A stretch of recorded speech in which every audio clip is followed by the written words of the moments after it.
through the walls. It's only corn. It wouldn't be the maze if you could just walk through walls, Forrest. She's right! Listen, Eugene, breathe, hide, and call back in a minute. We'll get you out. I'll do it for Molly. But please, hurry! Well, listeners, while Peggy and I deliberate, here's a track for all you lovers out there. How the hell am I supposed to get him through the maze? You know Barbara, our receptionist? She's a maze fanatic. Shame she isn't here. I was supposed to go with her last week.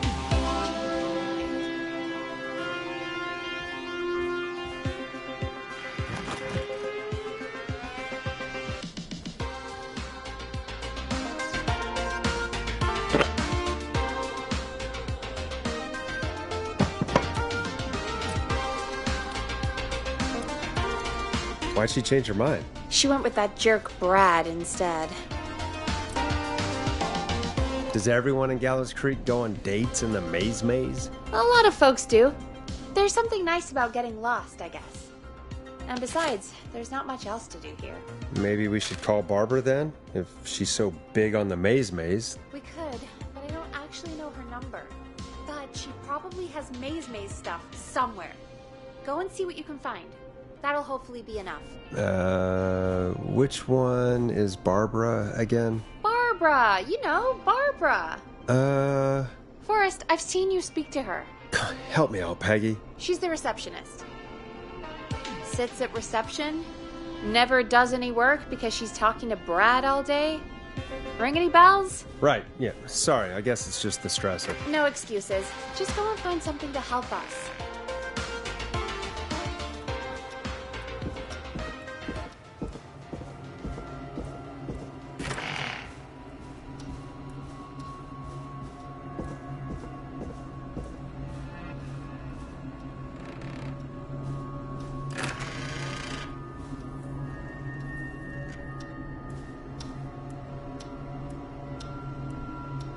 Bingo. Here's what I was looking for.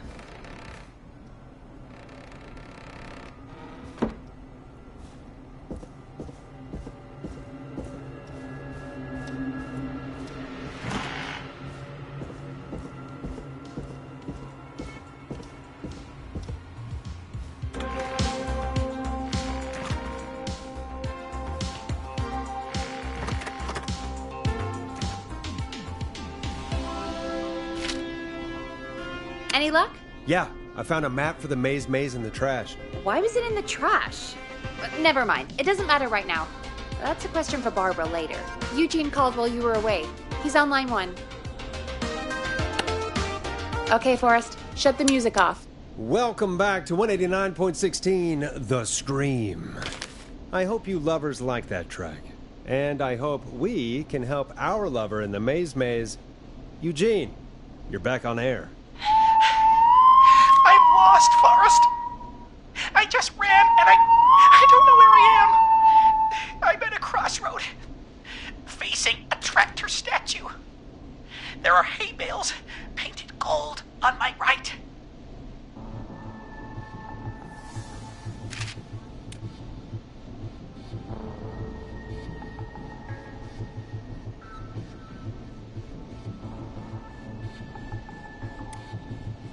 Go left.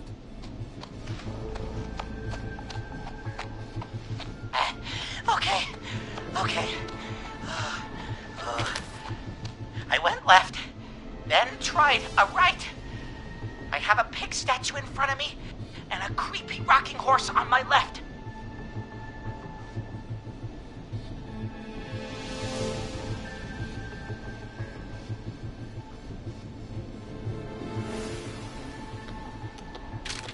Go forward. Okay, here I go. This, doesn't look right. No, I'm going back to where I was. Jesus! Oh, shit!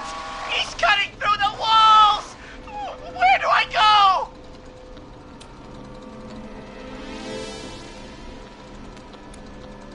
Go backwards!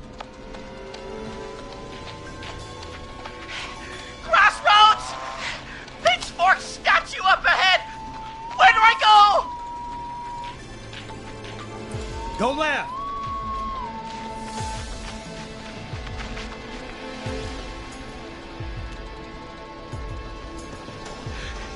Tiny barn ahead of me! Scarecrow behind! Oh, nothing either side!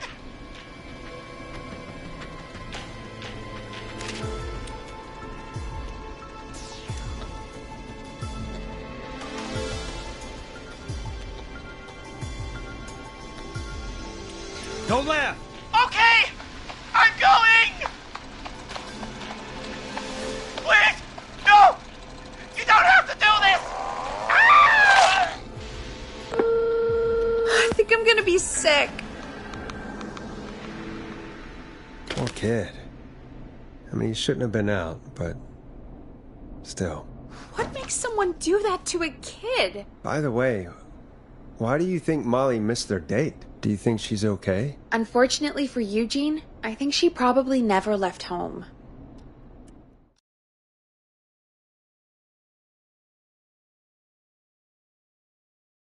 Thank you for calling in, Mr. Walton. We'll make sure to add the town librarian to our list of suspicious Clives. Remember, report a Clive to stay alive. Next caller is up, Forrest, so take it away. When you're ready, shut the music off. Caller, you're through to Forrest Nash on 189.16, The Scream. 189.16. Wonderful show tonight, Forrest. Thank you. That's really wonderful of you to say. What's your name, caller? You can call me Dawn. Could you play my tune, Forrest? Your tune. Sure. Long Ride Home. That old song.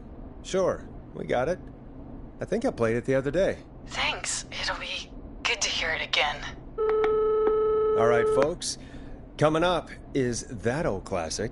Forrest, I don't think you're gonna find that song. What do you mean? I played it a few nights ago. I know, but, we don't have it anymore. What are you talking about? I threw it away. You threw it in the trash? No, I threw it out the window earlier today. Peggy, that's a bit extreme, isn't it? Brad was annoying me all afternoon. He played it on repeat because he knows I don't like it. So I grabbed it and threw it right out of one of the office windows. Not my finest hour, but I can only take so much.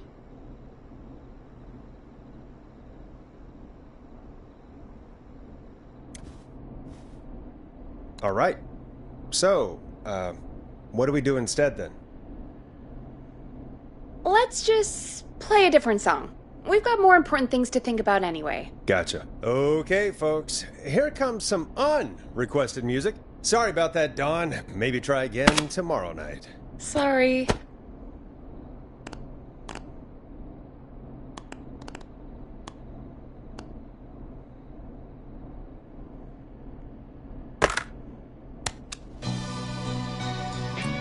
You're gonna love this next track.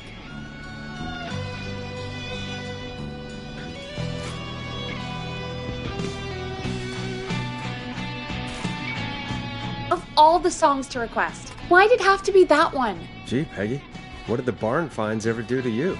Wrote that song, for one. It gets real old when you're forced to listen to it on repeat for years. Why couldn't they just request Roddy? Oh, Forrest, scrap the song. We have another caller. Sorry to cut the music short, folks. Callers take priority tonight. Welcome to 189.16, The Scream. This is Forrest Nash. Forrest? Oh, thank God. It's me again. Murphy. Talk to me, Murphy. What's wrong? Oh, the killer got me, man. Why did I ever trust the guy named Master Robbie? I warned you not to. Hindsight is 20/20, okay? Forrest, we need to do something. Goddamn Mason. Came for the gallows waste disposal plant. Beat on me, man. Carried me inside and locked me in a dumpster. I got a flashlight. Oh goddamn. I smell smoke. I think he started a fire. Hold on, Murphy. We'll call for help right now. You gotta hurry, man. I need someone here now or I'm gonna die. Peggy, get the fire department on the line. On it. All right. Now just... Come on, pick up. Hi. Yes, I'd like to report a fire over at the Gallows Waste Disposal Plant. It's an emergency. What do you mean it's not operational? Why is there no backup vehicle? Oh, god damn it! Forrest, that evil son of a bitch slashed the tires on the town's only fire engine. They can't do anything. But I have a few friends who live nearby. Maybe one of them can save Murphy. Where do they live? My friend Alex lives on the corner of Haddonfield and Romero Street, and Catherine lives on the west end of Myers Lane. And there's Jericho on the east end of Myers Lane. But he's old. Really old. Okay, I'll check the map, see who would be best to do this.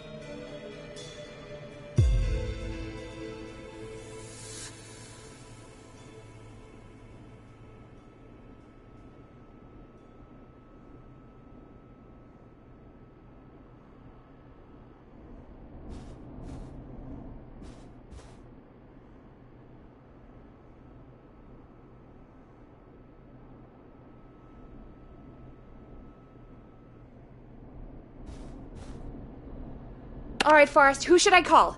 Who can help Murphy? Call Jericho. All right, give me a second.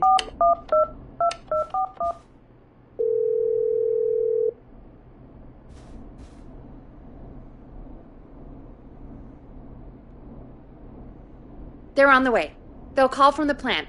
You can direct them from there. Well, let's hope they get there in time.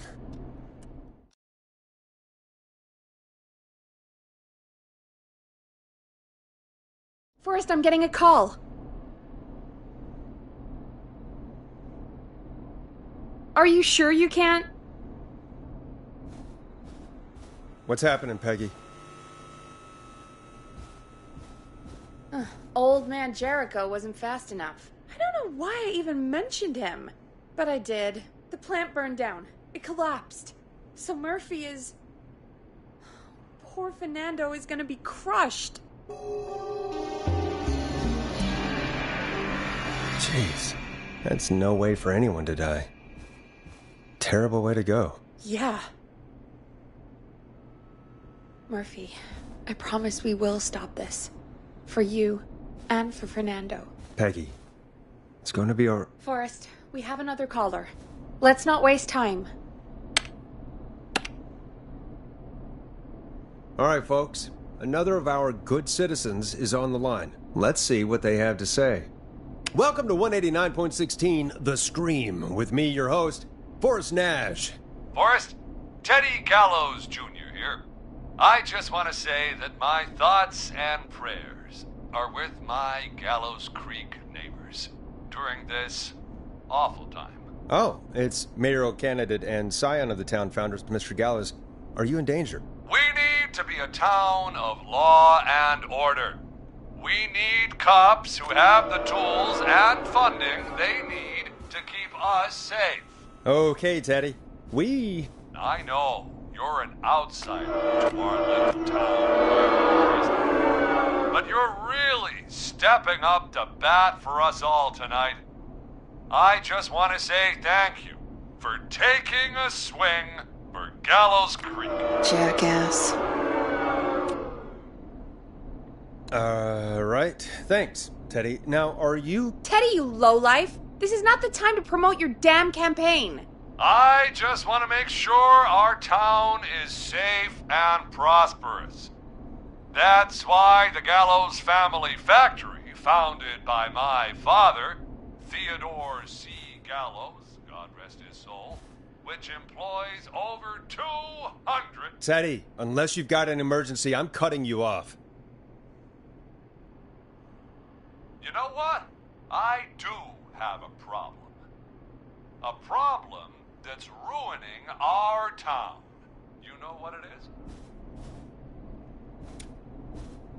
I didn't ask about a problem. I said emergency. The problem is that woman, our current mayor, Linda Cartwright. Oh, here we go. She just isn't one of us.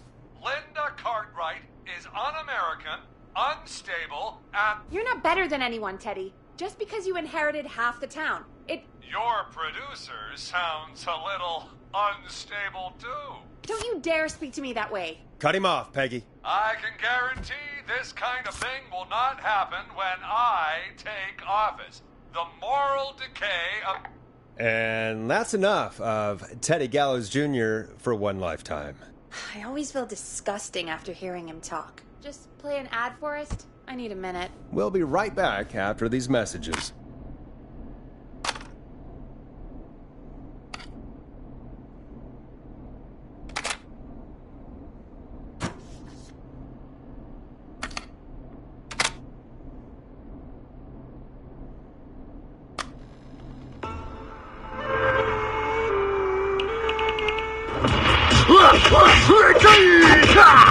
Do you seek ancient wisdom? Do you want to double your power? Are you ready to unlock your inner warrior for only $24.99? Then step into Master Robbie's deadly dojo of Kung Rate and receive direct by video warrior instruction from me, Master Robbie.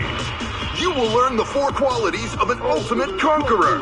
The power of the alligator, the discipline of the tarantula, the speed of the tuna, the poise of the scorpion, and the wisdom of the bullfrog. Using classified techniques, I'll unlock your inner chi after only 5 30-minute video sessions. Ultimate power and wisdom can be yours now for the low, low price of only $24.99. Just call 555-7861 USA to take your first step to becoming a champion.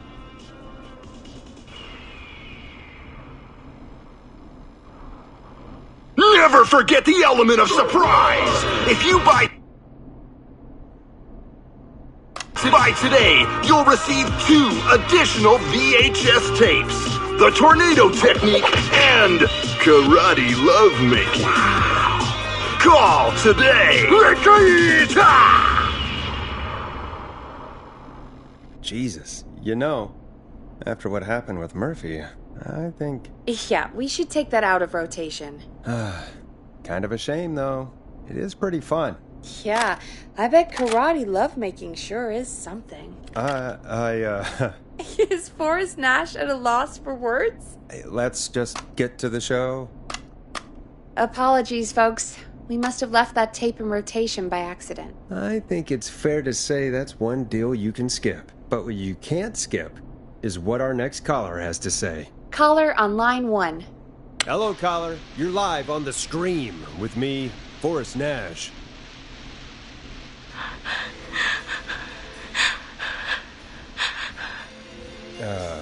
Hello, caller. Who is this? I need the police. I'm Forrest Nash. I'm standing in for 911 tonight. What's wrong? There's a guy hunting me and my friends. I think he's killed some of them already. That's him. He's just outside. I can see him from up here. God damn it. She's just a kid. Where are you? Are you somewhere safe? Oh my god. Oh my god. Stay with me, kid. Focus. I can't do this. Yes, you can. Focus. Tell me, what's your name?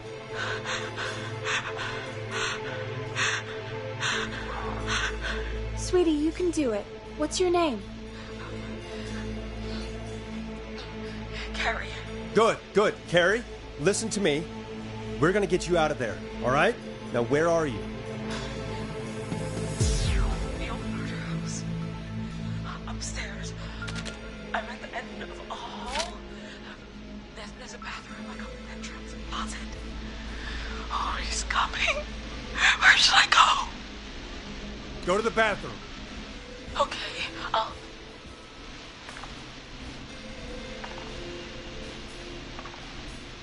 He's here. He's here. He's gonna kill me. Forrest, I don't think we can... Run!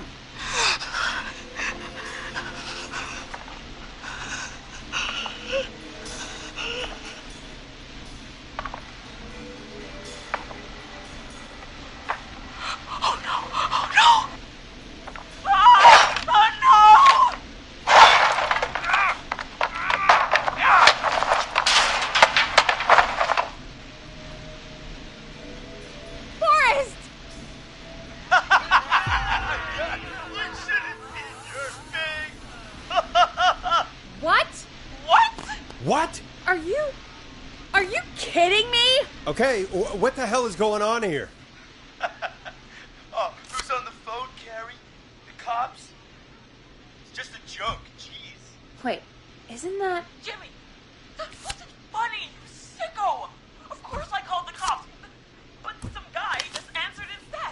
What guy? Forrest Nash! What the hell are you all doing? It's prank night, old man. We're just having fun. That's the kid. The kid who called in earlier pretending to be the whistling man. That's it. I'm out of here. Jimmy, this is a pretty sick thing to do. What? It's whistling night. That little idiot. Whistling night? It's a stupid tradition. Especially stupid since that one kid died back in... Would you take off that stupid mask if it's hard to breathe? Who's under there anyway? Is that you, Seth? Idiot! Seth is right next to you. That's, wait. Oh no. Who are you? Oh no, Dad!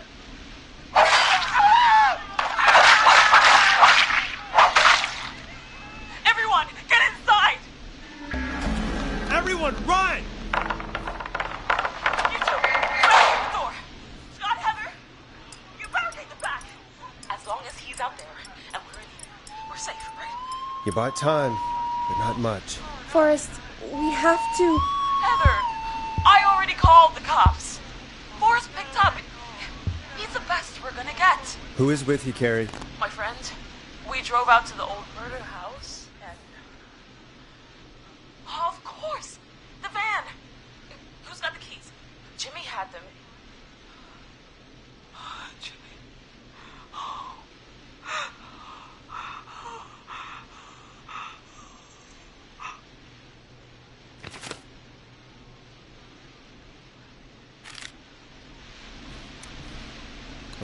Okay. It's gonna be okay, Carrie. Right. We'll figure something out. Between all of you, there's gotta be a way to beat this. Just sit tight, okay? Heather, shut up. If we do that, we're gonna get killed. If only Jeannie were here. Jeannie? Jeannie McPherson? Our intern, Jeannie? Yes. She's my best friend and the smartest one out of all of us. She stayed in tonight. Forrest, listen. We'll see what we can come up with, and, What? Scott, you're not any good at... And, no, Chad. Out of all of us, you're not the one to... Everything okay? No. We're figuring out a plan, but everyone's volunteering to do things they're just bad at. I think we can figure out what to do, but I don't think we can agree on who should do what. I think you'll have to be the tiebreaker, or else these idiots are gonna get us killed. But I... Shut up, you... Forrest, I'll call you back. But I don't know anything about your friends. These damn kids never learn.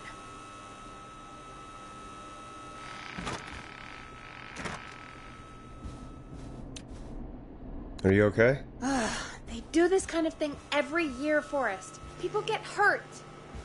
All right, folks. We're gonna work out a way to save Carrie and her friends. This next one goes out to all the trapped kids out there.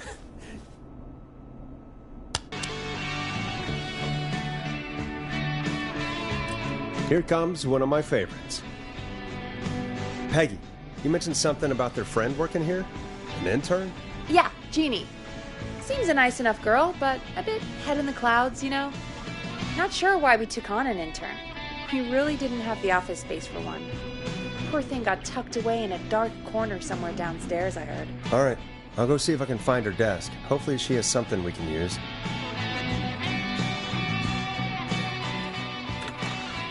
Peggy said her desk is downstairs.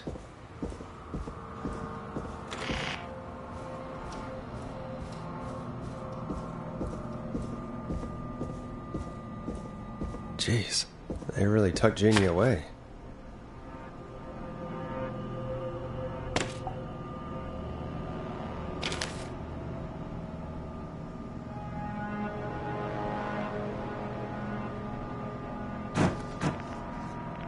Friendship quiz.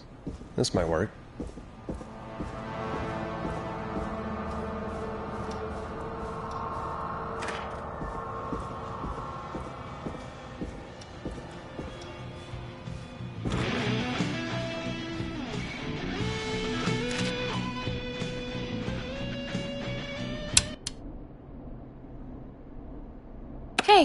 You find anything that'll help us out? Yeah, I found a friendship quiz with all these kids on it. If you think that'll help, then good enough. Carrie's on line 1. Whenever you're ready. This is Forrest Nash back again with an unlucky caller on this unlucky night. Carrie, are you there? Yes, we've got a plan, but we can't agree on who should do what. You want me to be the tiebreaker? Exactly. I'm ready. What's the first step? Okay, first things first. We'll need a spotter. Someone who can keep an eye on the killer. We'll need someone on the roof. It's gonna be a hard climb. We're deciding between Heather, Kyle, and Hot David. Heather's got this. Yes, Heather, he picked you. Now please, stop talking about all your cheerleading trophies. Part 2. The Whistling Man padlocked the gate back to the road. Before we drive out of here, we need someone to pick the lock. Seth, Jennifer, and Scott all want to do it. Seth. Seth, what are you talking about? I don't know that smashing into windows is really... God, fine. Anyway, that brings us to part 3. Getting the van keys. I'll volunteer for this. I don't know Jimmy as well as you guys, so it'll probably be easier that way. Then it's part 4. This is a very detailed plan. I'm impressed. Yeah, it's weirdly easier to think when you're about to die. You're doing great. What's the next part? Part 4, we need someone to lead the Whistling Man away. We need a fast runner. For this one, we're trying to decide between... Who was it again? Hot David, Cynthia, and Scott. Hot David. Yeah, you spend a lot of time running shirtless. You got this, Hot David. Sweet. Okay, let's recap. We get the eyes on the roof. A runner distracts the killer while we grab the van keys and pick the lock on the gate. Now the tricky part. The getaway. Ooh, what's the plan there? Well, we can't all outrun the Whistling Man. But he thinks we're just a bunch of stupid teens. So, let's use that against him. Part 5. We trick the killer into a trap. Someone can pretend to be injured.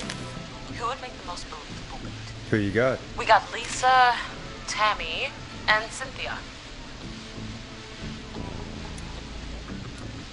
Lisa. You're right, Lisa. Having to smile at rude customers is perfect practice. That should take care of the killer. And then it's time to get out of here. Finally, part 6. We need someone who can drive us through the woods and back to Gallows Creek alive. Who's our getaway driver? Should it be... Who have we got? Chad, Scott, Cynthia, whatever. Forrest, you know what to do. Chad. Oh, perfect. Your go-karting experience will be great, Chad. Thanks, Forrest.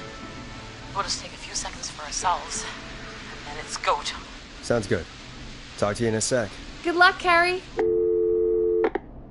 That actually sounded like a pretty good plan. Impressive as hell, right? Damn straight.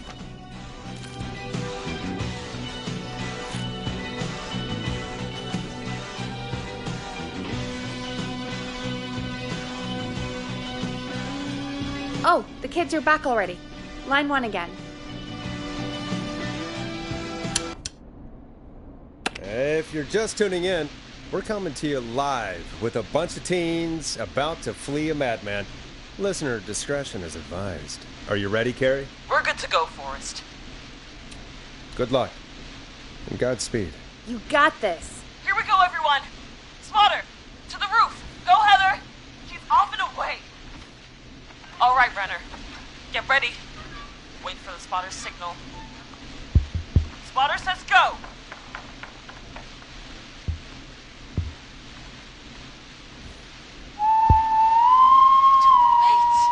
Lockpicker, go. I'll get the keys off Jimmy.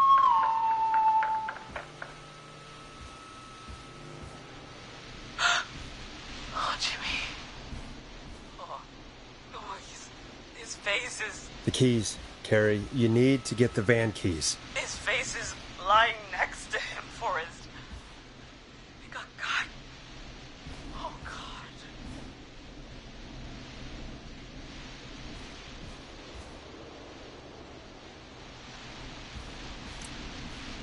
Focus. Breathe. Right.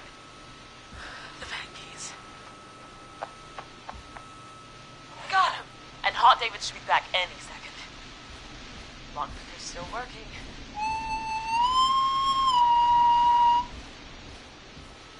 God, hurry up, lockpicking! Oh my God! Oh. Oh. Oh. Oh. Terribly!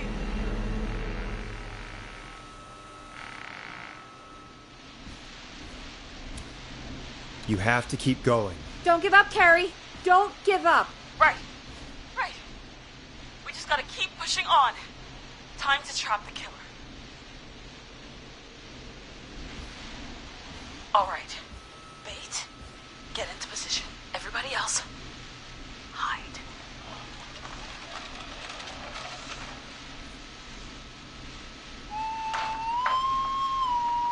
Okay, performer. Now, act like your life depends on it. Oh. There he is. He's buying it.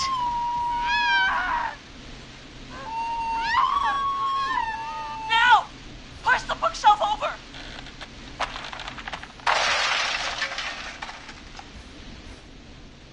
Oh my God! He went through the floor! Spotter! You need to climb down now! We gotta go! He's coming down. Yes! Heather! Quick, everyone to the van. Driver, take the keys.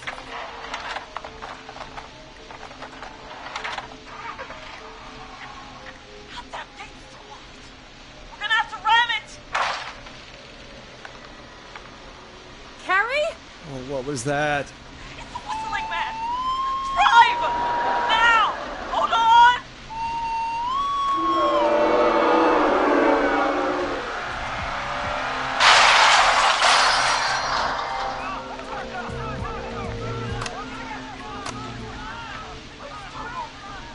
Get out.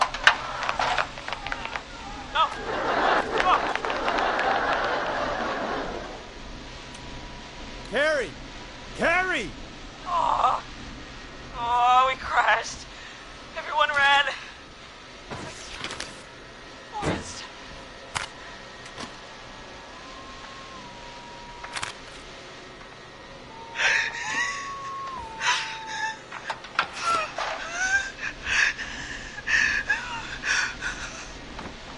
Please, no!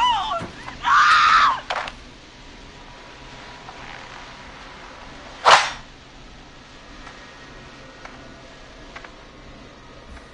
Carrie?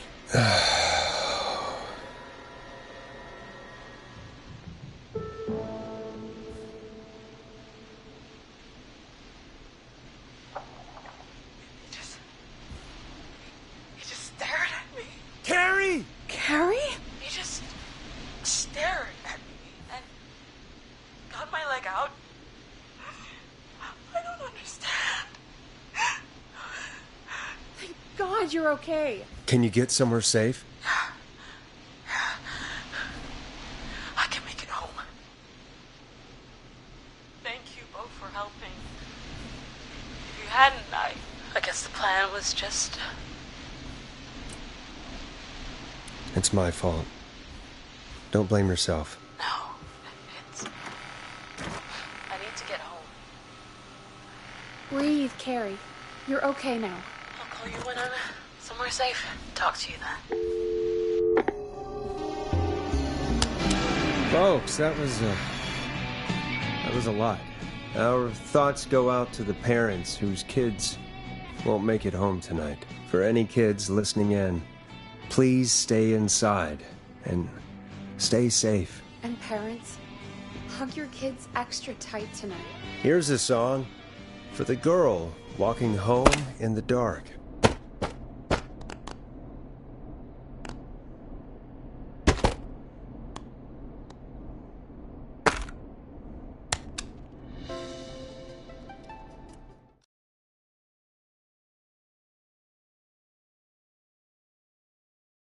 Hey, we had a call come in.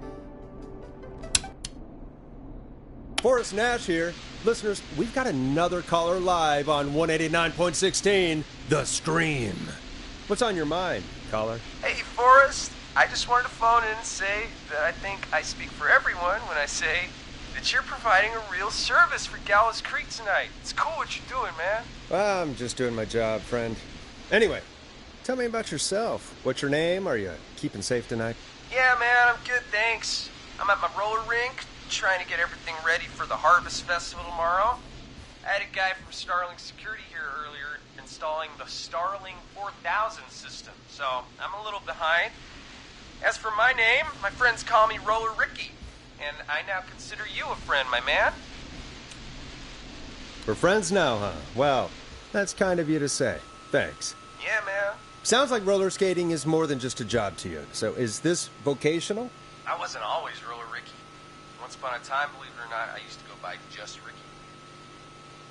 Yeah, back then, things were pretty rough. I used to roll with a bad crowd. Not all bad, but there was one guy. Anyway, some bad stuff went down. I harbored a lot of guilt for a long time and turned to the bottle.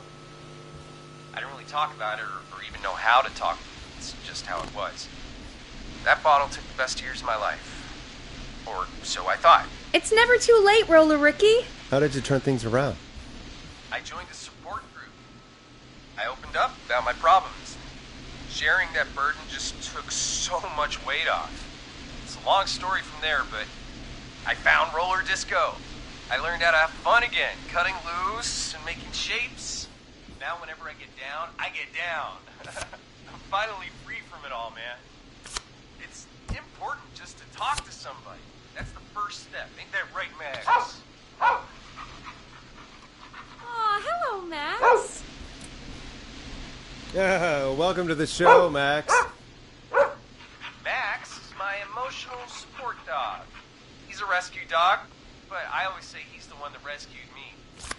He's the best dog a guy could ask for. Of course, the first thing I did was teach him how to skate. He's better than me now, a real pro. Max can skate. Yeah, man. At first they said it couldn't be done, and then they said it shouldn't be done. But Maxie loves the rink, man. Is that another train, Maxie? Maxie loves trains, man. He's even got that special how to greet them.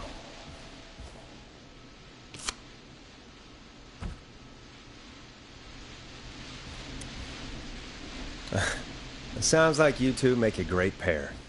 Maxie appreciates all the positivity you're throwing out, my man. You know, I'm actually hosting free skating lessons tomorrow at the festival. I think it's a great opportunity to give back to the community. Man, all this talk of skating's got me itching for a boogie. Before I switch my radio off for the night, could I request a song for us? Something I can groove to, you know, something funky. It'll be me and Maxie's final boogie breakdown tonight. Then I think we'll take it down a level. I can do that. Thanks again for calling. You and Max, be safe now, okay? Bye, Maxie. You got it, man. Peace. Well, folks, this next one goes out to Roller Ricky and Max. Enjoy. I really needed that call, you know, after everything. Yeah, I get that. He talked a bit much for my taste, but it is inspiring to hear somebody come back from the brink like that. Yeah, that's what I meant. You were thinking about Max on skates, weren't you? Well, would you look at that? Another caller on the line. What are the odds? Better take it. Welcome back to 189.16, The Scream. This is Forrest Nash. How are you tonight, caller? I'm doing okay. I made it home safe. Gary! Hey, I just wanted to thank you for doing what you could earlier. You know, even though not everybody made it, and, I don't know. Hey, it's okay. You were so brave earlier. You're safe now. I wanted to ask you why. Why he didn't... Why am I... Why what, Carrie? Why did he spare me? After what he did, why let me go? Maybe he didn't kill you because he saw you as a victim. Maybe. But why would that stop him from killing me too? After everything he did to... These stupid hazing nights have to stop. Carrie, you did so well tonight. Stay safe and rest. Help is coming to Gallows Creek. We just need to hold on. Thanks, Peggy. Hey, Forrest? Could I request a song? Of course, Carrie. What song? Any song by Blast Processor. Thank you. This next one goes out to Carrie.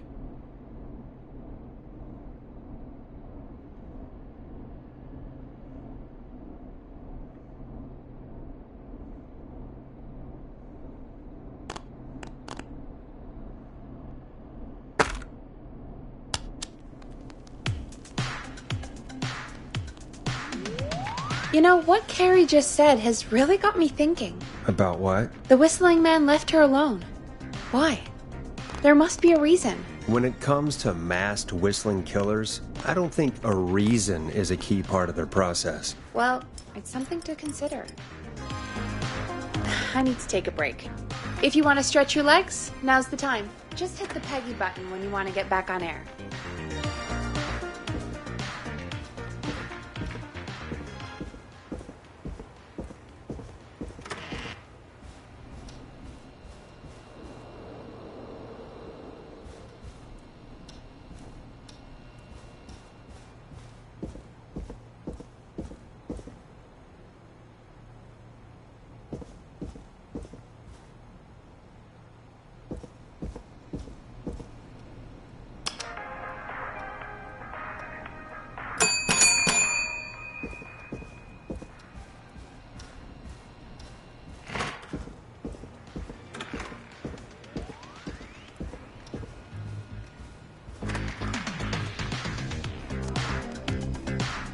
Let's get going, Peggy. Alrighty, we could run another segment or... Scratch that, Forrest. We have a caller. You're through to 189.16, The Scream. What's your emergency? Hello again, Forrest. Oh, that call with the teens was awful. Those poor kids. Still, I'm glad the girl didn't get hurt. Thanks for your concern. Are you in trouble? What's on your mind? I wanted to ask you again to play my song, Forrest. You said you were going to play it, but you didn't. Your name was Dawn, right? What, Peggy? Yes. Oh, well remembered. My name is Dawn, and I wanted to ask you again to play my tune, Forrest. Long Ride Home? You know, the one that Peggy said she threw outside the window? I'll play a track for you, Don, but maybe pick another one. We don't exactly have that one in rotation right now. No, Forrest. You do have it. It's just outside the window. There's a serial killer on the loose. I can't just go outside hunting for a record. I'm really sorry, Dawn, but we just can't get it right now. But wasn't the Whistling Man just at the old murder house? That's miles from the station. It won't take you a second to grab it.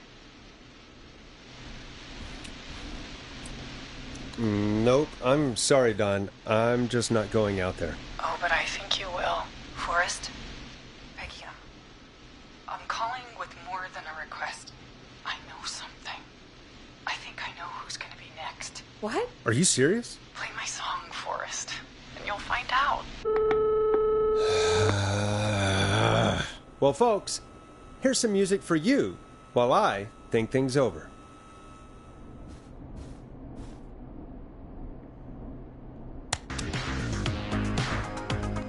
Time to go on the journey that is Blast Processor with their hit song 1980X. Is she serious, Peggy? She's serious about hearing that song, that's for sure. Peggy, I mean, is she serious about... I don't know, Forrest, but we don't really have a choice, do we? If she's telling the truth... All right, I'll do it. You're a good man, Forrest. I'll slide you the key to the fire door. Wait. Our fire door has to be unlocked? Yeah, you know, I never thought about it. Yeah. We should talk to Reggie about that later. Anyway, I'll hold the fort down while you're out. Maybe I'll even get a caller. That could be exciting. 189.16 The Scream. With me, Peggy.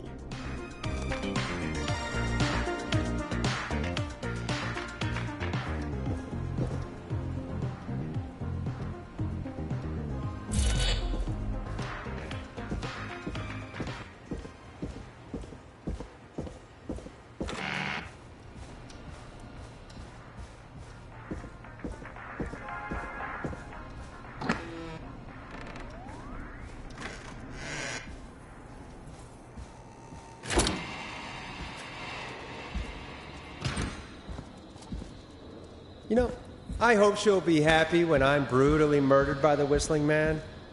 Out here, in the open, alone.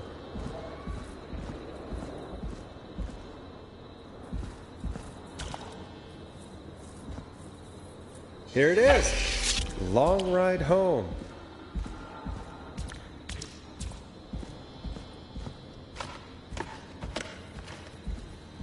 Of course, it locks behind me. And of course the key doesn't work on this side. Fantastic. Maybe there's another way back in through the basement. A door, elevator, or something.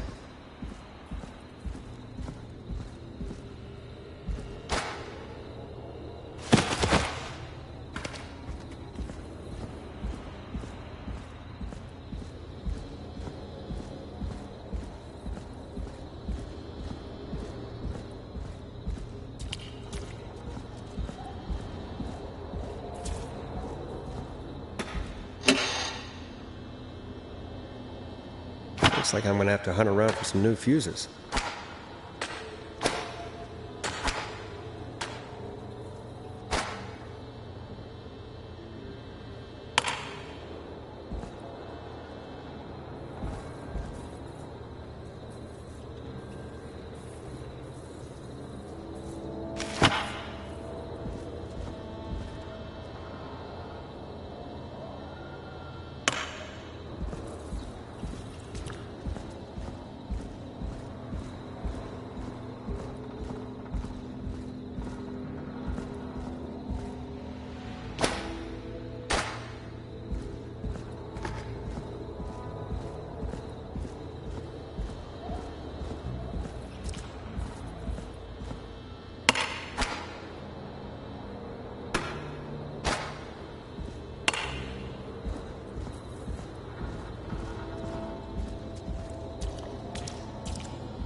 And that's broken too. Only the best for K-Fam. Let's see if I can fix this. Looks like a power issue. I should check the fuse box. Bingo!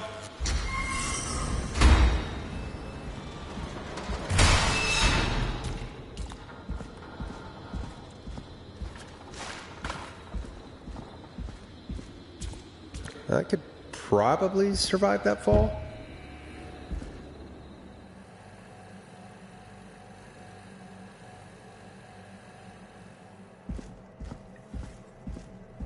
Looks like the janitor's closet.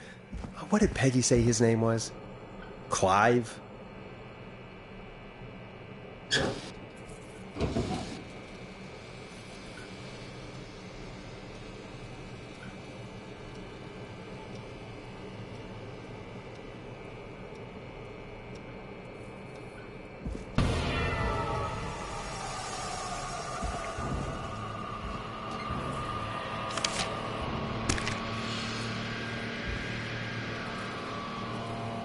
What the hell? Peggy is not going to believe this.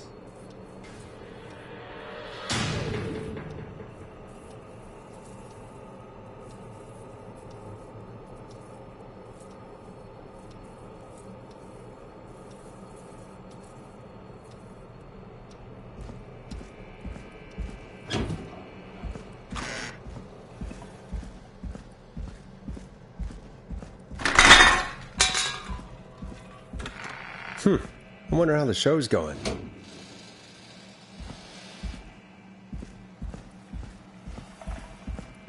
God, please let this be the last locked door.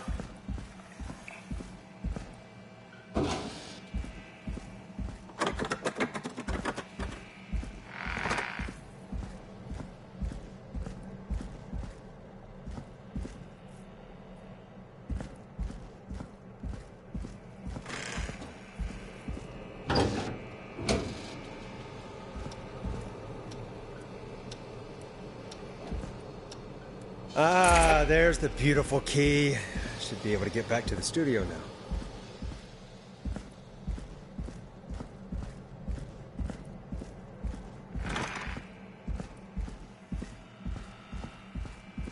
Yes!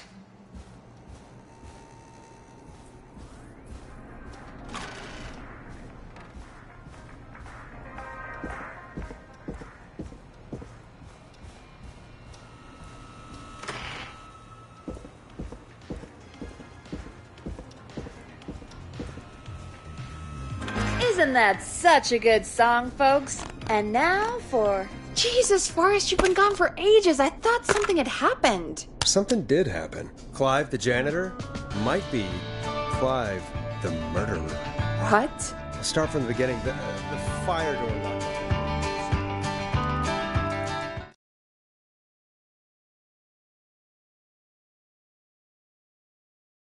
Why did you heave that thing all the way up here? Because the basement's creepy as hell, and I don't like standing around down there. Fair. All right, let's run through this again. We have a creepy board you found in a creepy basement made by our creepy janitor, who you think is the creepy whistling man. Yep. And on the creepy board are the names Chuck Brody, Kim Walker, Rebecca Allen, and Aunt Williams. Correct. And you think one of these people will be the whistling man's, Clive's, next target. That's right. And we've got to find him. You said there are 4 locations listed there too? The hospital, the power station, the gas station, and the trailer. Clive must think the target is at one of those locations. Forrest, you're gonna have to figure out if any of the potential targets are at one of these locations tonight. Hit the button if you need any help.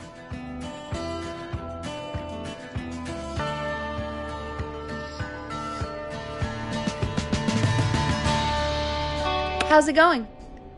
I'm ready, Peggy. Are you sure? We've only got one shot at this.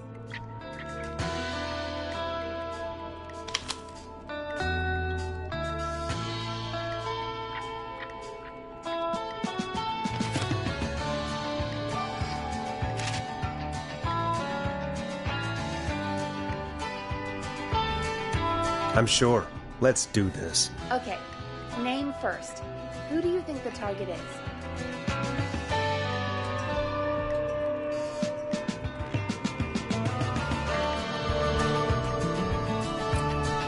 Chuck Brody. And where will I find them? The gas station. Okay, I'm dialing. One moment.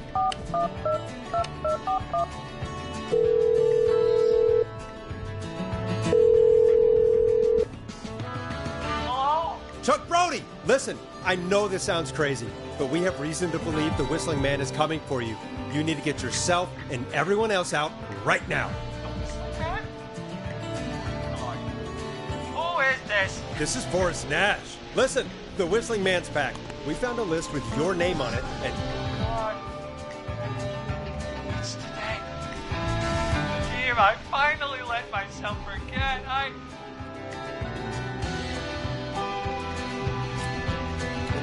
It's today. What happened today? Today.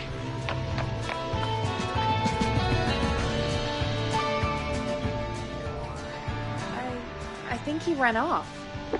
Well, fingers crossed that Chuck... Jeez! It sounds like something blew up! He's using bombs now? Is Chuck? I don't know. Hang on, we're getting a call. Hello? Chuck? Chuck! Forrest! The whole goddamn gas station's gone up. Is anyone hurt? I don't think so. I got everyone to follow me out. Town's only ambulance was blown to hell, though.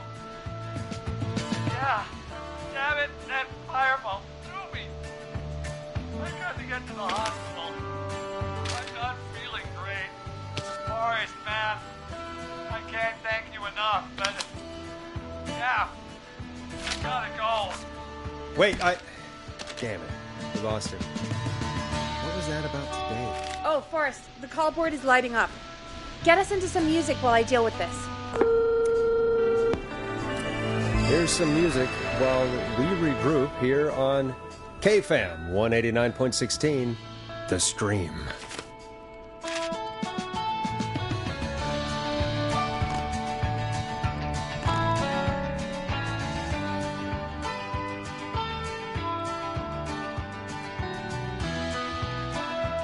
There's gotta be more in the basement to show us who Clive is targeting. And if that's the case, we can get ahead of him. Stop the killings before they can happen. Forrest, we need to go back down. By we, you mean me, right? Yep. Like I said, I need to handle all these calls. Maybe start with that creepy mannequin room you mentioned before. I still have a lot of questions about those, by the way. Me too.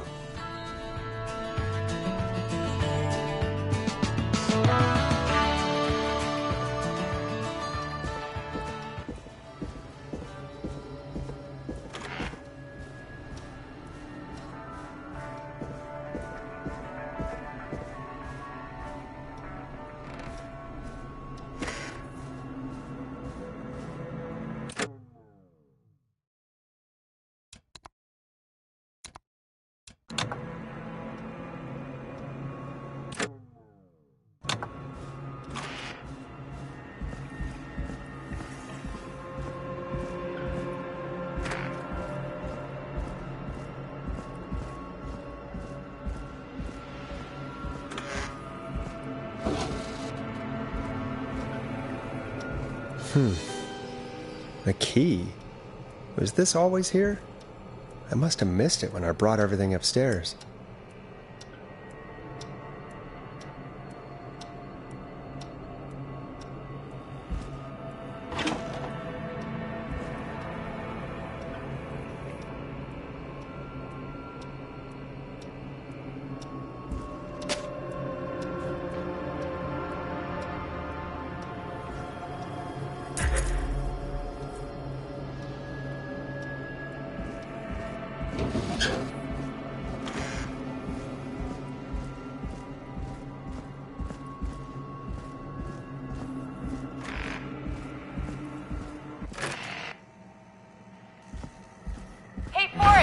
Peggy, give me some warning before yelling down the intercom. Sorry. Buzz the intercom when you find something and want to discuss it. Peggy, I've found a tape and a map down here. A map of what? Looks like it might be to somewhere in this storage area. Weird. Well, maybe the tape will give us more information. Give it a play.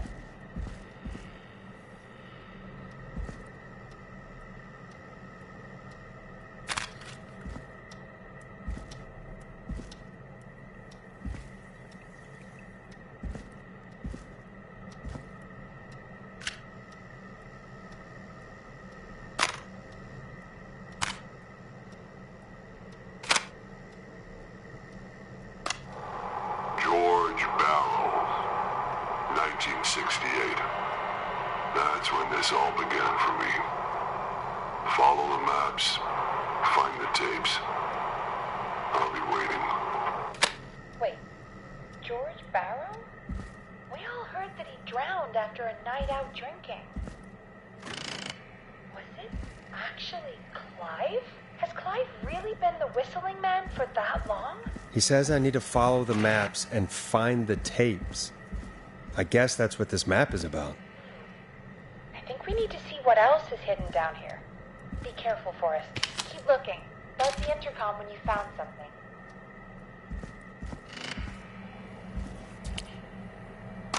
Time of autopsy is 7 a.m. Cause of death is asphyxiation from drowning. The degree of rigor mortis indicates that the subject has been deceased for 5 hours. That puts the time of death...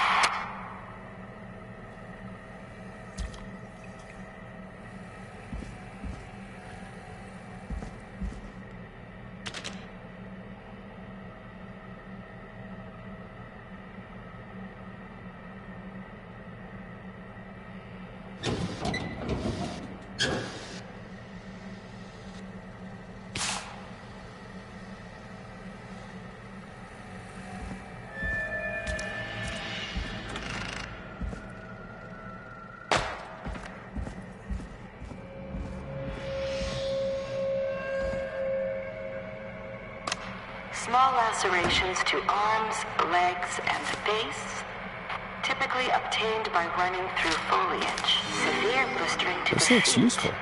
as though the deceased had been running without stopping.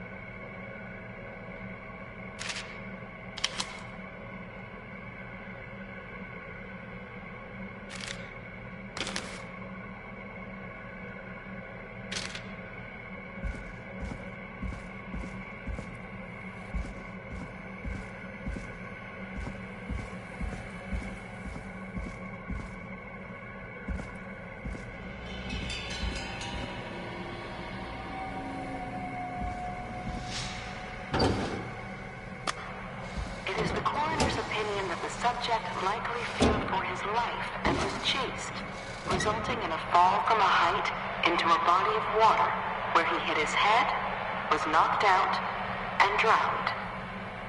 Following that, he was moved.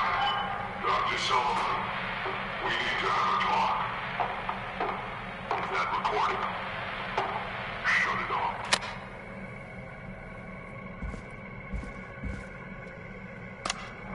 If you're listening to this, then I'm probably dead. What the? I'm a man who likes to stay informed. I've got subscriptions to newspapers all over the country. A few weeks ago, I noticed headlines cropping up in those papers, one after the other. Each headline about a murder. Each murder, the death of someone I knew almost 20 years ago. And each one drawing closer to Gallows Creek. Drawing closer to the anniversary. None of us are innocent, but I don't think we deserve killing. All I hope now is that I can save some folk from the worst that I can.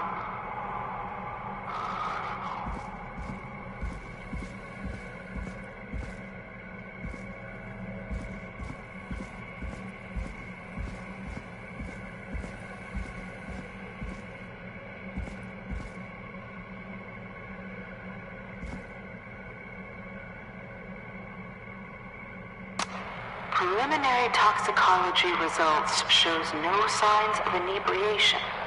However, a high amount of cortisol was found, indicating elevated levels of stress in the immediate moments before death.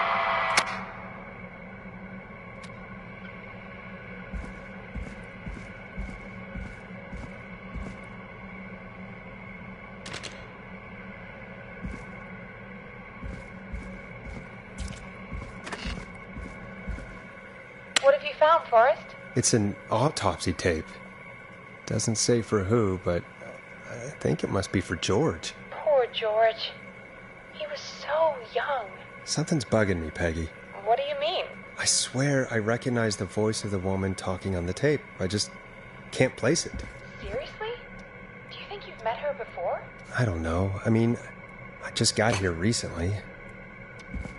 I don't know. Found another tape. It talks more about how George died. What did it say? It sounds like he was running for his life. Sprinting through trees and bushes, getting cut up all over. What would drive someone to do that? I'm not sure yet. There's also a tape about a toxicology report. There were no signs of drinking or that he was on anything. What? But everyone said he went swimming drunk and drowned. It was in the newspaper and everything. I found a police report. Mentions a friend from earlier, Sandra Sharp. Sandra. The jazz runner? That's right. She found George's body washed up at the reservoir. The reservoir? Yeah? What's strange about that? George got cuts from running through foliage, right? But there's no forest around there. Also, how did it wash up at the reservoir? What do you mean? Reservoirs don't have tides. But that's what the police report said. It's not possible, though. I did a school project on reservoirs and got an A. But, yeah, not important right now. The important thing is that it doesn't make sense. What are you suggesting then? That the body was originally found somewhere other than what the reports suggest? That the sheriff tried to cover it up, but accidentally let something slip? Something like that. I think. Well, Sheriff Matthews wrote the report. If he hadn't been eviscerated, we could have asked him. True. But Sandra is still alive. Once we're done down here, we should give her a call. In another tape, the coroner comes to the same conclusion as I did. George was running from something. Maybe an animal? Maybe, but then there's this next bit, where the coroner thinks he was moved post-death. Moved the body? How weird. At the end of the tape, someone burst in and demanded the doctor, Dr. Sullivan, to stop recording. Dr. Sullivan? Wait, Virginia Sullivan? She was her caller from earlier.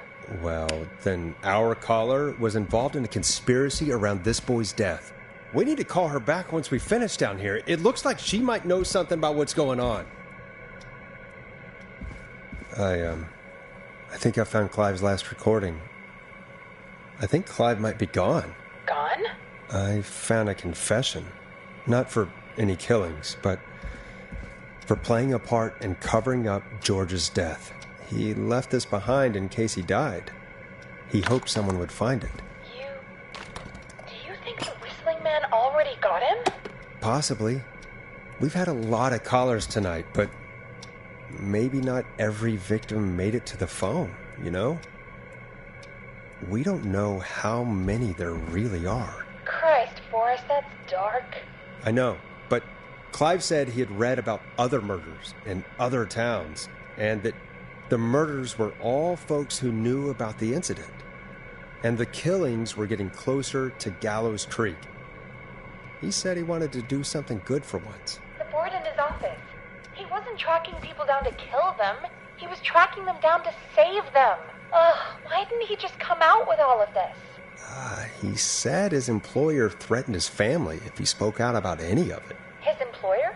The one who orchestrated the cover-up? Oh, Clive. I'm sorry for thinking you'd killed all those people. Do you think you found everything, Forrest? I think there's gotta be more down here. I need to find all the tapes. You think so? How much did Clive hide down there? Well, if there are more tapes, then there must be more maps to follow, right? That seems to be the case. All right, then. Buzz the intercom when you find something and want to discuss it.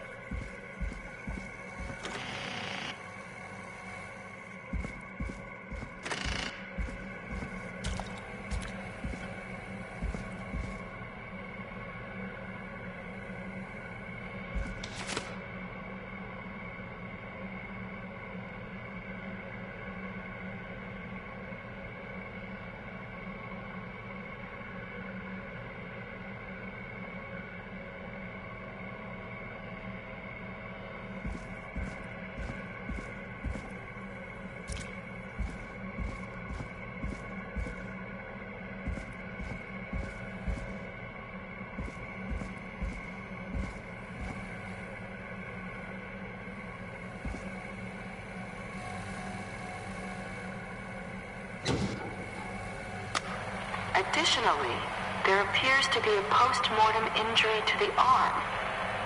It looks like it was trapped in a car door.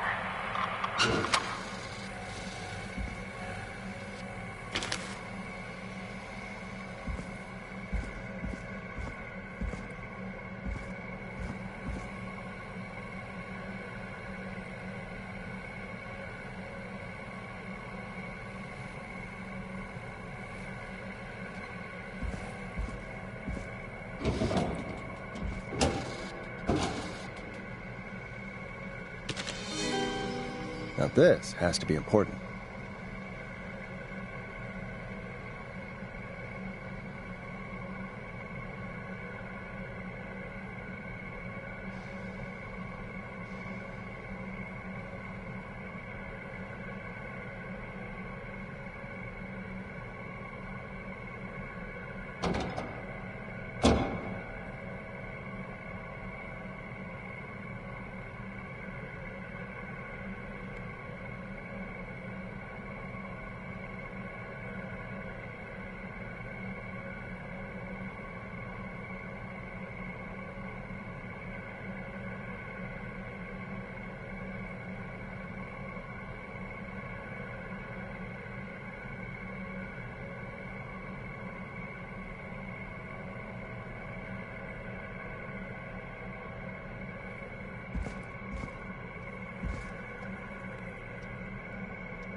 found, Forrest? I found a tape that introduces a new detail to the story. Post-mortem injury. Apparently, his arm got caught in a car door. A car door? Yeah, after he died. How do you suppose they can tell? How can they tell?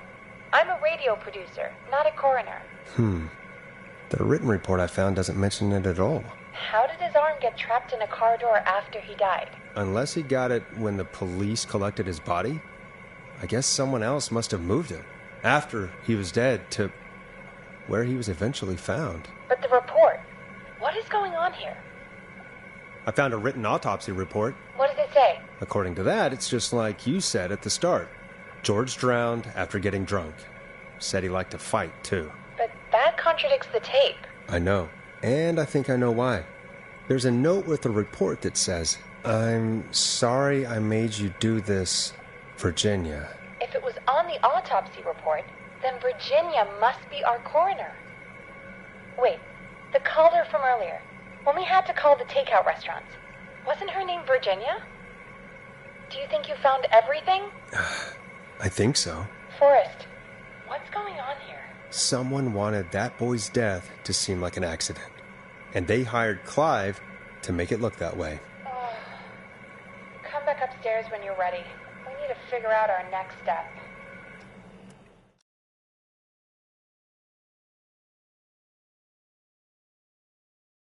Thank God you're back, Forrest.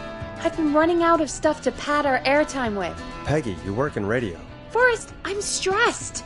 I mean, really, how are we supposed to keep a show going with all this happening?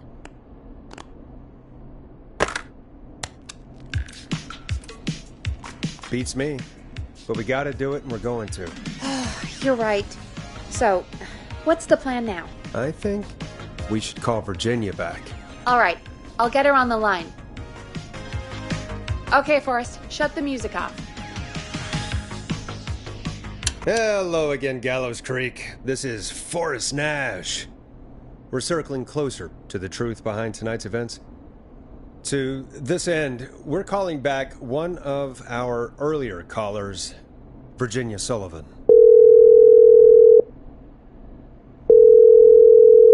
Fredman Plunker here? Who's this? Is it you? Goose? Plunker, hey, it's the Radio Man, Forrest Nash.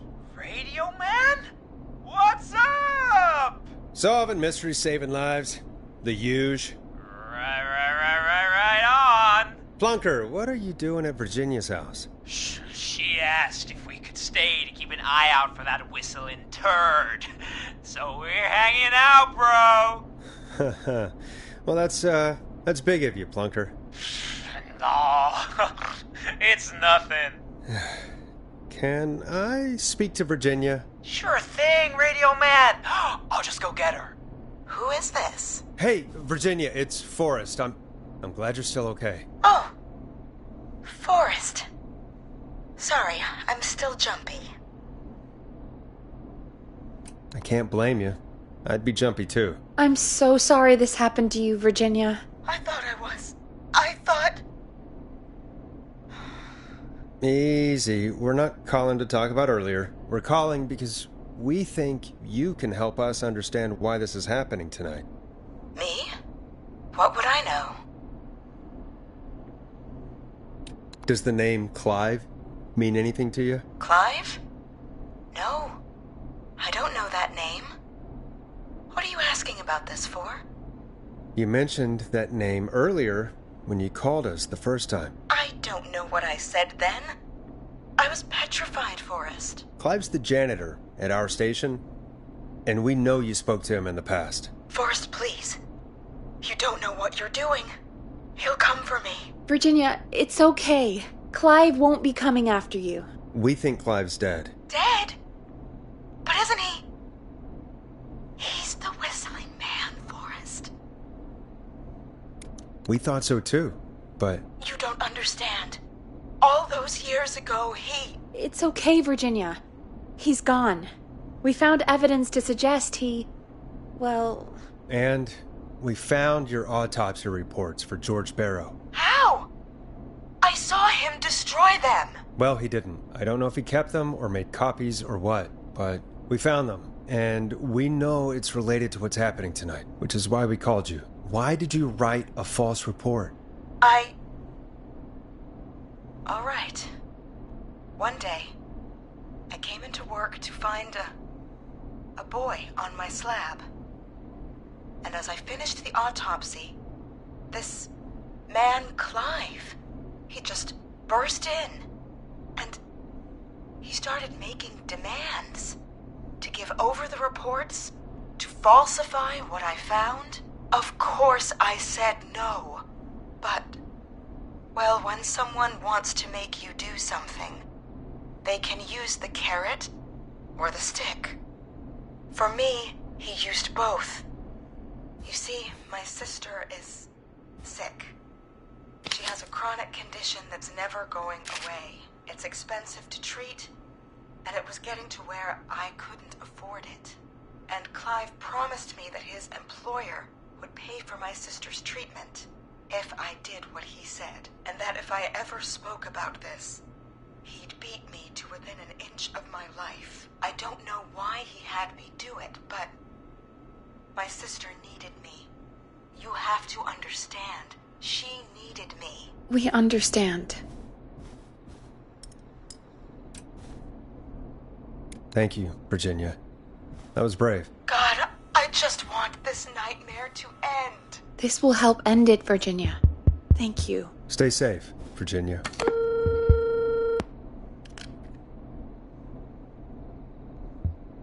So, Virginia's tied up in all of this. Clive threatened her to keep quiet about George's death. But for who? Why cover up these details?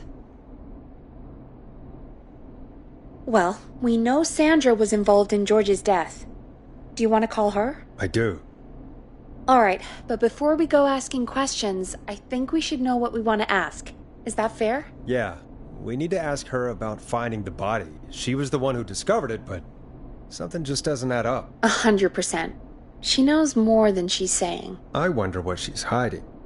We'll hopefully find out soon. Anyway, just be careful when you're talking to her. Don't push too hard. We don't want her to hang up. I'll be careful. All right, calling her now. Hopefully she's at her jazz studio. Aha! Forrest, you're through. Hello, this is Sandra at Jazz Pizzazz Jazz Studio. Who's this? Hello again, Sandra! It's Forrest Nash of 189.16, The Scream. And you're live on air. Oh, I always thought folks called into a radio show, not the other way around. How jazzy. What can I do for you? Well, we're trying to understand what's behind the attacks tonight. We had a few questions. Why, Forrest, of course. Heck, after the way you saved my life, I'd say yes to just about anything you asked. Do you know why the Whistling Man might have targeted you? Ha! As far as I could tell, he was just a knife-wielding psycho with superhuman cardio. He'd have chased after anybody. Right. Well, we think he might be chasing specific people. People who know about the death of a boy named George. Oh, I don't know anything about that. Sorry. Sandra, we know you found George's body. We have the police report. I don't know what you mean. It's okay, Sandra. We know. You do? You know about? Yes. Of course. This studio is my life. After I found the body in the river, I couldn't lose my studio. Do you understand? Sure. I understand. When the rent just kept going up, he said he'd stop if I just needed to keep quiet. And everything would be okay. Sandra? Who was he? He said if I told everyone I found the kid in the reservoir instead of the river, I'm sorry. I can't do this. And she's gone. I don't think that could have gone any better. You truly did great, Forrest. Well, folks, if anyone out there has any thoughts on what's going on tonight, please call in. That's good timing. We've got a call waiting just this second. Welcome to 189.16 The Scream, with me, your host, Forrest Nash. Hi, Forrest. I know this is really out of the blue with everything happening tonight, but I wondered if you could send this special birthday message to my uncle. You know what? I'd welcome a change of pace. I'd be glad to. Thank you, Forrest. He's my Uncle Ronnie. His first name's Peter, but he never liked his name. But since he always had salt and pepper hair, even as a kid, can you believe it? Folks always called him Pepper. Thanks for the history lesson. Is there anything besides happy birthday you would like to say to Mr. Pepper? Oh my god damn it! Yes! Tell him he can get the best birthday deals and party packages here at Putney's Pizza. Starting at You son of a bitch! Stop calling us! Sorry, Forrest. Let's just move on. We've already got another caller on the line. This is 189.16 The Scream. I'm Forrest Nash. You're on the air, caller.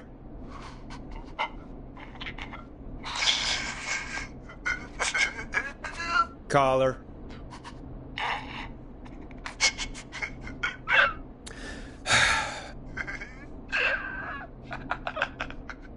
Ponty. Ponty's Pizza always delivers. Come rain or sleet or whistling man, we'll be there.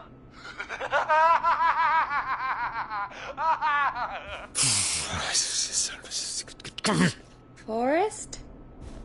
Forrest? Are you okay? Forrest? I hope the whistling man gets in with his own pizza slicer. Jesus, Forrest? Sorry. That was too much. It's okay. It's been a high-stress night. Don't worry about him anymore, okay? Not for tonight, anyway. I think he's spent for now. We've got another call, whenever you're ready. Folks, don't spend your money at Ponty's Pizza. That's all I'm going to say about that. Moving along, I'd like to welcome another caller to 189.16 The Scream, with me, Forrest Nash. Who, may I say, is calling? Well, hello again, Forrest. Don, we played your song, Long Ride Home. Did you hear it? Can you tell us? Never mind that now. First, I'm calling because I need your help. Don, we had a deal. Kept my end. Who is the next target? Oh, it's too late for that now. I'll be the judge of that. Oh, fine. Chuck Brody was the next target, but that ship sailed. How did you know it was Chuck? Well, if I tell you, I might just put more people in danger. People are already in danger. This might help. Forrest, I don't have time. I need your help. Do you mean... Yes, he's after me now. You? I think so. He must have heard me on the radio helping you. Helping? You didn't exactly help. Maybe I've been helping more than you know. I was out following a lead, trying to work out who would be next, after Chuck. And what happened? And I started to feel like I was being followed. I came back to my apartment building, but this newfangled security system has me locked out. I need you to help me get inside.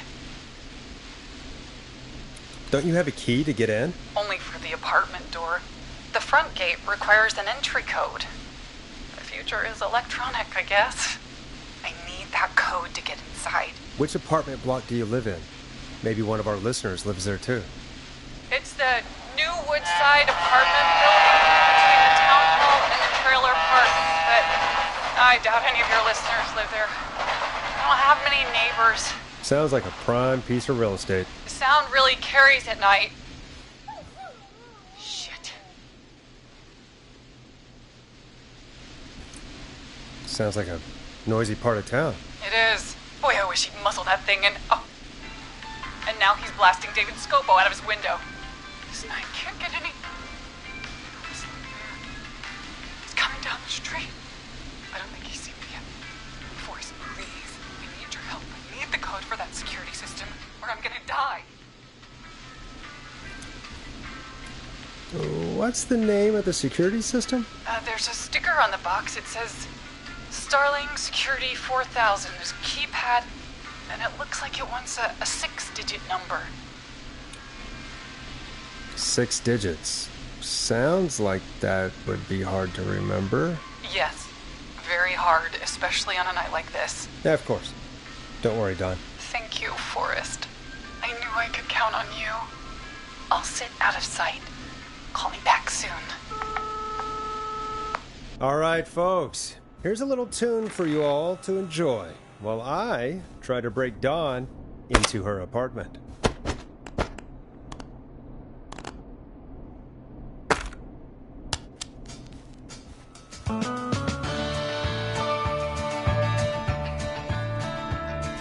You were pretty quiet there, Peggy. Forrest, was it just me? Or was there something... It wasn't just you. Something was weird about that. Yeah. Well, tell you what. We have a Starling 4000 or whatever here at KFAM. Clive bought one for the station. Maybe we can find something to help. Well, I'm not sure who. But to help someone.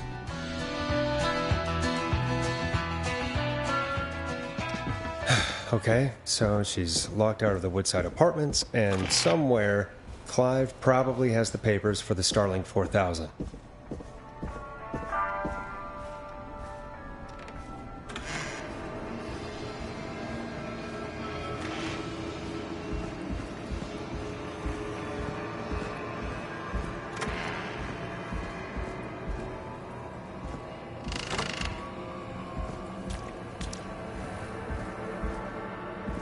Order delivery form. Starling must have left this by accident. The system's not even installed at Woodside.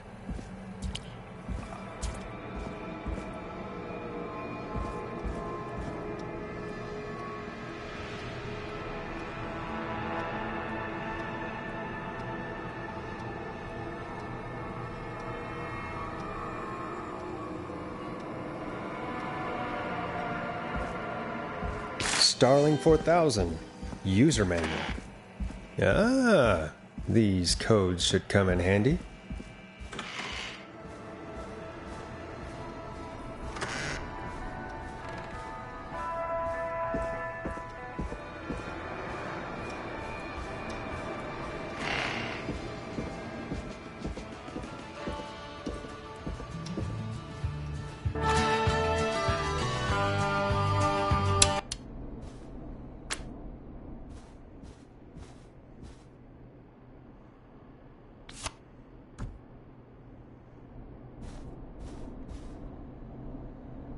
Welcome back, Forrest.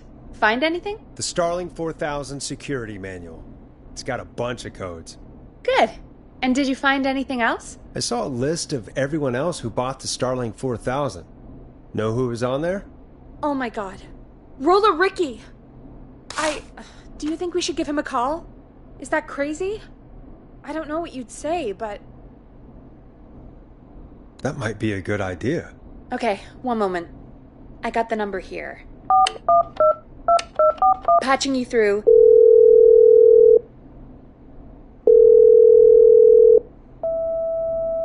Shit. He probably can't hear it over the music. Forrest, I don't know about this. This is super weird. Just put me through to Don. I'll take care of this one way or another. Okay, if you say so. Line 1, whenever you're ready. Don, are you there? This is Forrest Nash from 189.16 The Scream. Oh, thank God you're back. I've been so afraid. What's the code to the gate? The code is 191519. Thank you, Forrest.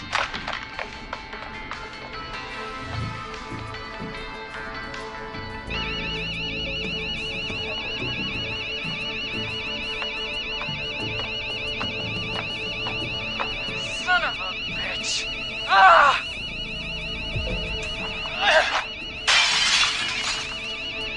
Is she?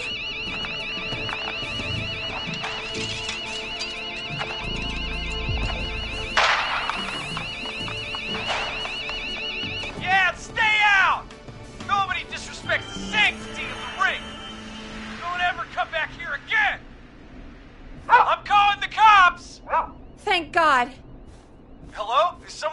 Ricky, get back inside and turn on the radio. Whoever that was, she was trying to break into the ring. She? Forrest, man, you got no idea. That was him. That was the Whistling Man. The alarm gave me just enough time to get my rifle. I don't like hurting folk, but I can't let anything happen to Maxie. He's my best friend, you know? Listen, man, I'm heading back inside. Gonna barricade that window. My man, thank you. You and Peggy can skate for free whenever you want, forever. That's a done deal. Thanks, Ricky. Can't wait. You got it. Talk to you soon. Okay, Gallows Creek. Here's some music while we process what just happened.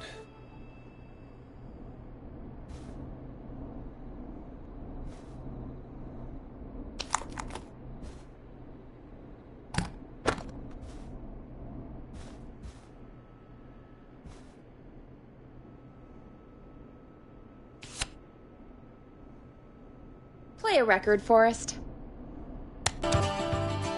So, the Whistling Man is a woman?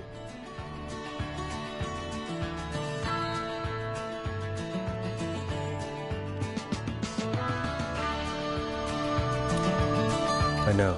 I can't believe it. She called up. You spoke to her multiple times.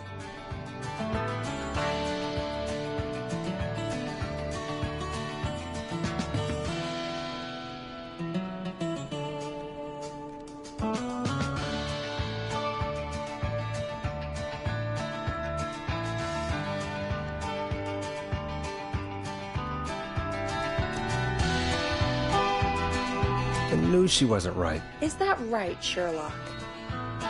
Why do you think she requested that song? To get me outside? Maybe, but how? She didn't know the song was outside to start with. That's right. She never actually attacked me out there. So? What now? I guess I should make an announcement. We do have new info. Okay, kill the music and you can make the announcement. Okay, you're live in 3, 2... Hey folks, this is Forrest Nash here. I hope you're all safely locked inside. For those of you listening to that last call, you might be wondering what to make of it all. Here's our take.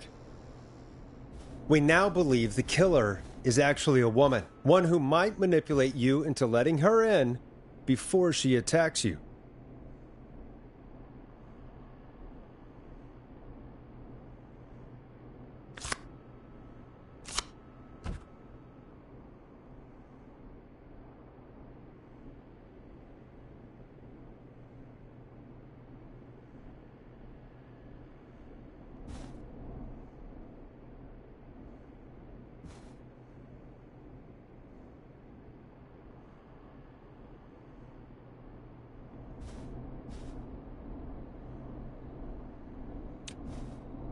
We're neighbors.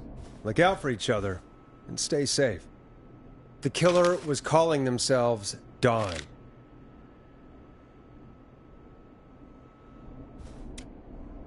This could be a fake name. If anyone needs help or you have info on the killer, please call in.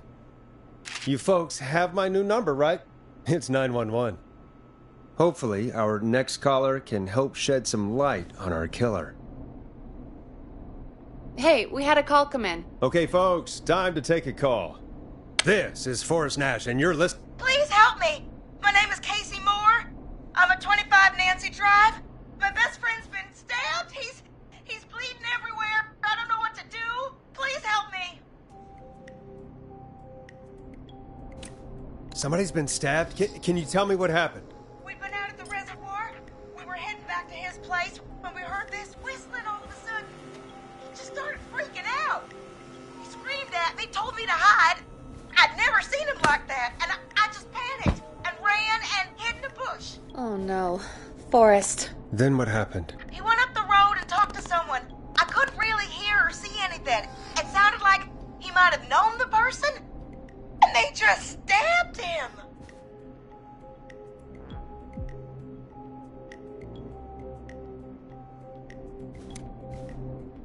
Casey, was his attacker the Whistling Man? Who?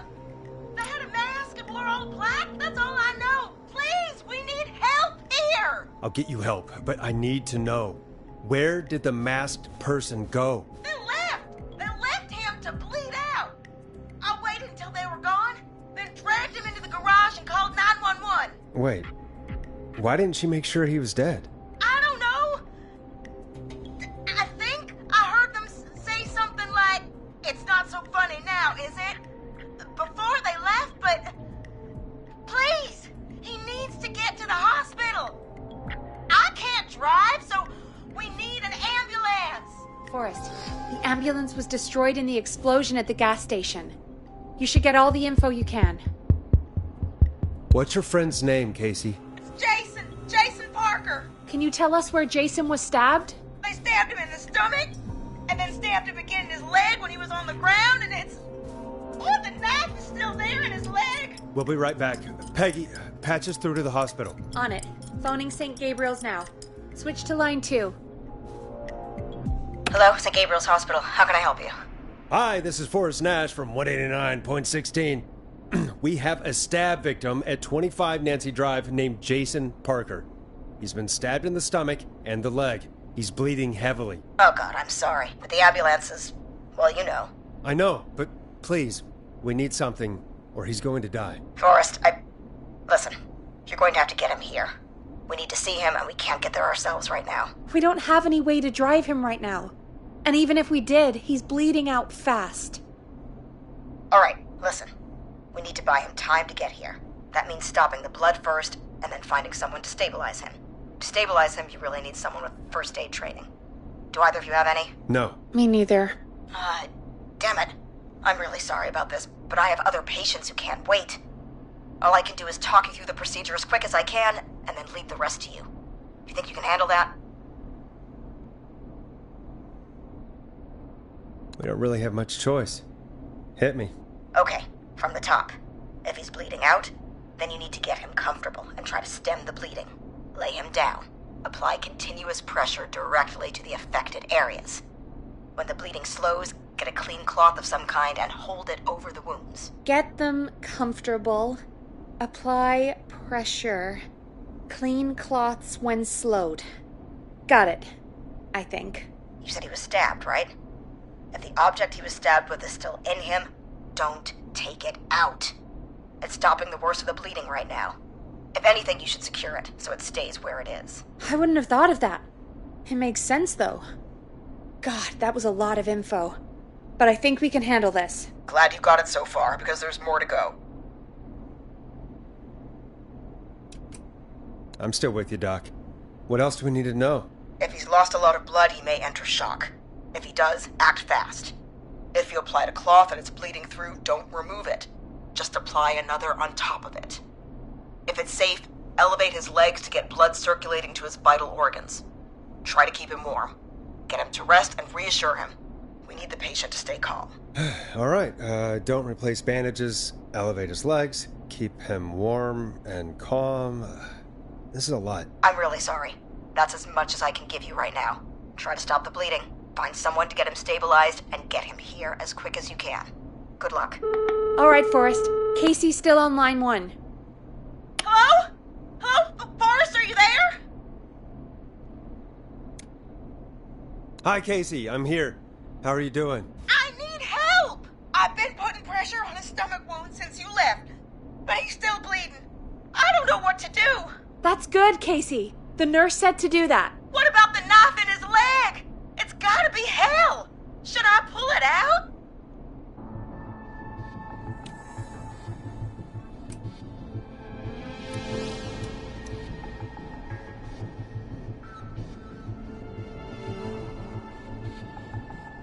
No, don't touch the knife. The bleeding will get worse if you pull it out. Are you sure? I'm sorry. I'm gonna stop making suggestions. No, don't worry, Casey. We're a team here. We're all going to get Jason through this. Casey, is his leg wound bleeding right now? I hate looking at that knife. Yeah, it's bleeding. His stomach is worse, though. I think we need to secure the knife so it doesn't move around. Do you have anything you can tie around it? Yeah. There's some laundry piled up on top of the dryer, some cloths on the hood of the car, and what else? I guess I've got my jacket. Sorry about this, Casey. I think it's best we use your jacket. It's probably less likely to bleed through. It's just a jacket. Give me a second. Here we go. I'm sorry, Jason. It's secure. I'm putting pressure on his stomach again. I'm starting to think we might make it. Forrest, can I have a word? Now isn't the best time, Peggy. Can it wait? Forrest, it's kind of important. All right. Give me a second. Casey, I'm going to have a quick word with Peggy. Keep putting that pressure on and let us know when the bleeding is under control. You're doing great. But what if something happens? We'll still be here. Just shout if you need anything, and we'll be there. I promise. Okay. I'll wait. Jason, please be okay. What's up, Peggy? We can't stay on the line with her all night. Dawn is still out there. What if other people need us? You're right. She's probably on her way to her next target right now. Exactly. And you heard the nurse. We need someone there with training who can stabilize him. He's got to get to the hospital somehow. Any suggestions, Peggy? I might.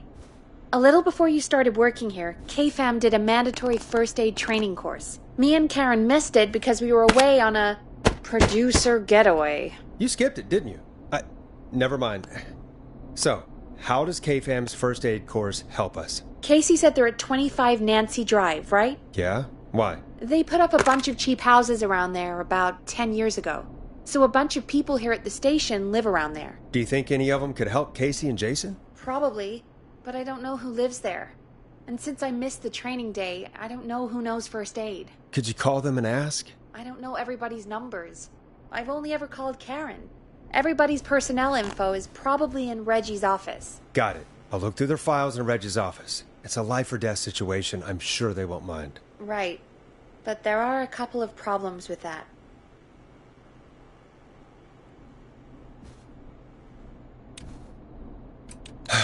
It's sensitive information, so Reggie probably locked it in his safe. Great. Great. Do you have any idea what the combo for the safe could be? Not a clue. Reggie's a serial note-taker, though. Maybe something in his office will give it away. Right. There is something else. I'm not gonna like this, am I? Have you ever heard, "The future is floppy"? Peggy, what the hell are you talking about? I'm talking about floppy disks. Floppy disks are like these futuristic things that have information on them. You put them in a computer and they do something. Peggy, I know what a floppy disk is. Anyway, Reggie decided that the future is floppy and started phasing out our physical records and replacing them with these floppy disks. I imagine it's the same for our personnel files. That's good to know. Since we haven't heard anything from Casey, I'm guessing Jason's okay for now. I'll check out Reggie's office and see what I can find. You'll need a key for that. I'll just slide it under my door now. Thanks, Peggy. I'll just have to look around.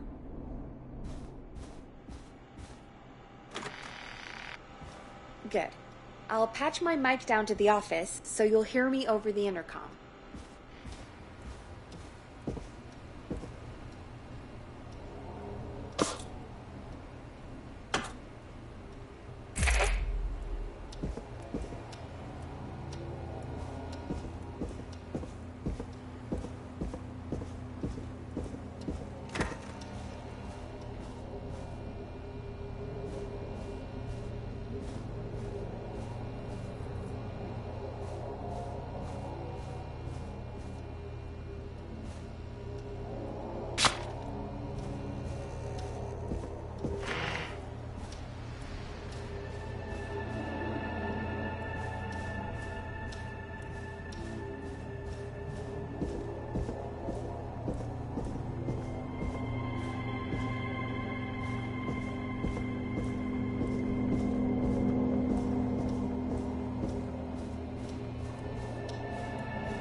That's not opening.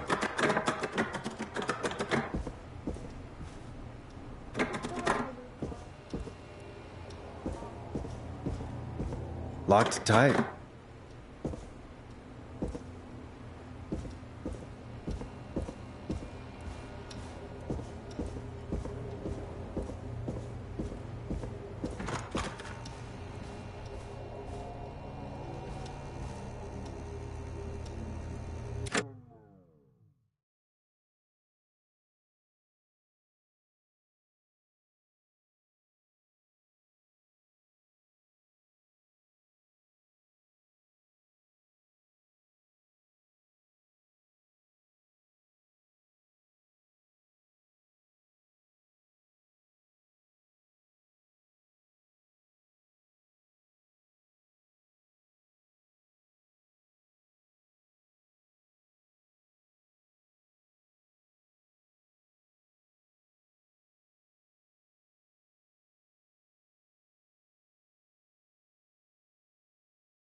Looks like I need a 4-digit code.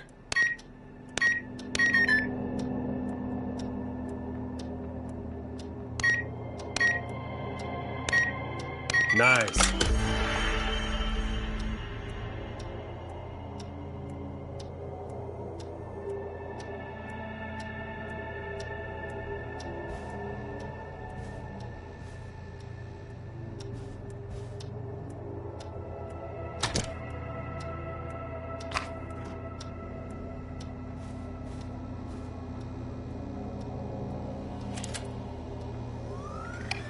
Get a load of this, Peggy. Apparently, I'm a lone wolf type. Forrest, what are you doing? We don't have time for this. We have a man literally dying on the line, and we're more interested in you. You're right. I'm sorry. I need to focus on possible candidates. I can read the rest of this later.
Hey, Peggy, you there? Yeah, I'm here.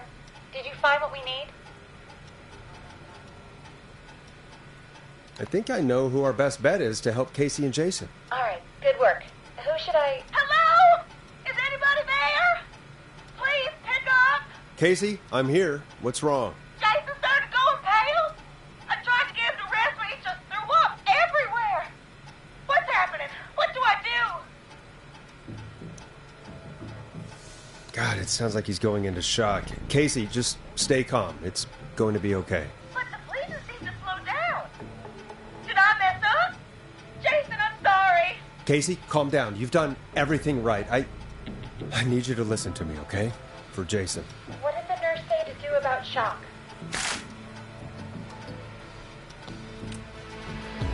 Casey, I need you to elevate Jason's legs. We need to get the blood flowing to his vital organs. Got it. Jason, stay with me. I'm just gonna move you. This might hurt. Okay. I propped his legs up on some boxes. I'm looking at my notes. We need to get Jason as warm and comfortable as possible. Do you have anything you could use nearby, Casey? Yeah. I still have some laundry next to me. I'll wrap him in some blankets. Just give me a second. Sorry.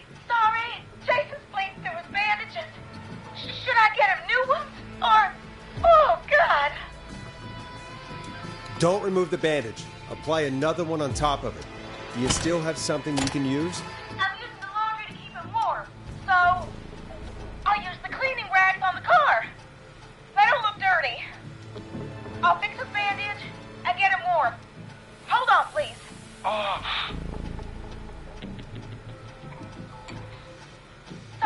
Sorry. I'm done. You're gonna be okay, Jason. Just relax now, okay? Boris, I'm scared. He's not doing well. Is he gonna... Jason is going to be fine. Just make sure he knows he's going to be okay, okay? Okay. Please, I can't give him what he needs. Please, help. I can't lose him. All right, Forrest, we need to hurry. Jason doesn't sound like he's doing too well. You said you knew who to call earlier? Who was it? We need to call John Hedges. He lives on Nancy Drive. He didn't really participate in the first aid training, but he's a former war medic. He's probably the most trained person we have. Really? I never really spoke to him before. A war medic, huh? Yeah, and according to Reggie's notes, John keeps all of his old equipment at his house. He's something of a hoarder. All right. What's his number? 542-0735. Calling now. Let's hope he takes... Who the hell is this on here? What time is it? John, it's Forrest Nash here at KFAM. We have an emergency and we need your help. Forrest, if this is a work emergency, then it can wait until the goddamn morning. Just leave me a note like everybody else. John, no, this is a medical emergency. A man has been stabbed by the Whistling Man, or... Never mind. He's badly hurt, and he's going to die unless we get someone to him now. The Whistling Man? What kind of joke is this? John, we're not kidding. A man is gonna die if we don't help him right now. Seriously, I haven't been called on for over 10 years. Where's the patient? What's his condition? He's at 25 Nancy Drive. I think we got his friend to stem the bleeding, but he's gone into shock. He's passed out right now. You say he was stabbed? Do you know the extent of his injuries? From what we were told, he has 2 major stab wounds. One to the stomach and one to the leg. The knife is still in his leg, and the stomach wound is open. Understood. Let me grab a few supplies and I'll head right over. Damned if he dies on my watch. Thank you, John. We'll let him know you're on your way. Good luck. Hello, Casey. Are you there? How are we doing? Bad. Jason seemed really weak and then just started thrashing. What about now? Is he still thrashing? He's passed out. Please tell me you found someone to help. Casey, help is on the way. My colleague will be there soon. You hear that, Jason? Someone is coming. You're gonna be just fine. Just hold on for me, okay? Just hold on. Come on. Hello, Casey? John Hedges. I'm here about Jason. Please let me in. I'm guessing that's Jason there. Casey, I'm gonna need your help. Forrest, Peggy, don't you two worry. We've got this from here. Okay. Forrest, we'll call you back later. I have to go now. Good luck, everyone.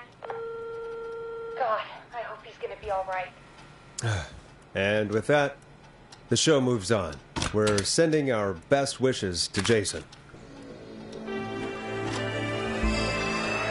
Well, after all that excitement, I think we could use some music. Come back upstairs when you're ready.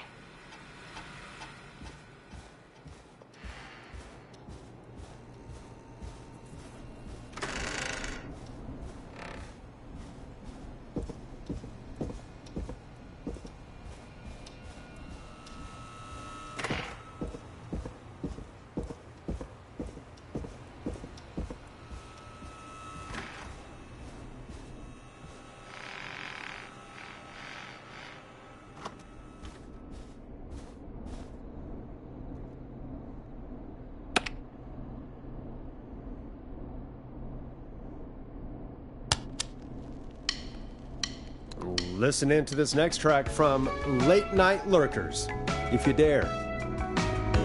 It's getting pretty late. This might be your last break for the night, so try to enjoy it. Give me a buzz when you want to go back on air. Let's roll. You got it. But we've got another call coming through, too. Time to turn the music off. Welcome back to 189.16, The Scream. I believe we have another caller on the line. How are you tonight, caller? Forrest, it's me, Roller Ricky. Oh, and Maxie's here too. Good to hear from you again. How are you both doing? Oh, we're good, man, thanks to you. You're like our guardian angel. That wouldn't be a bad look for you, Forrest. A little White Wing Halo number? Maybe something for the K-Fam Halloween party. All right, everyone, let's calm down. Ricky, I'm just glad we could help you and Maxie. Is there anything else we can help you with, Ricky? Actually, I think I have some info that might help you. Oh? What's that? See, man, me and Jason know each other. You know each other? Yeah, we went to Gallows High and played on the football team together. He was a gnarly offensive linesman, and I was our star wide receiver. Runner Ricky, they called me. All right, and what does that have to do with tonight? Well, because George, the guy who drowned, he was on our team too. Tell me about him. What was George like? I didn't know him for long, man, sad to say. We had our first team party on the night he drowned. He seemed like such a good dude. Ricky, were you there when George drowned? No, man. Once the party turned, I beat feet out of there. Man, I remember George and his girl there. There was a whole lot of love, man. I could see it, you know? Ricky, please, what was her name? I never got her name, man. He just called her Bean. I didn't really know her before, or see her after that. Then what did she look like? Please, tell us anything you remember. I just remember a pretty girl, man. I'm sorry. Ricky, you said the party didn't last long. What happened? We were just having a good time, and then the next thing I knew, everyone was running for their life. I looked up and saw a goddamn whistling man in the trees. And I never ran so fast in my life. I ran straight home. Didn't know about George until next morning at school. I'm guessing it was whistling night, wasn't it? That the whistling man was just another kid. Yeah. I don't know how George died, but I always felt like if anyone deserved to die that night, it should have been me. And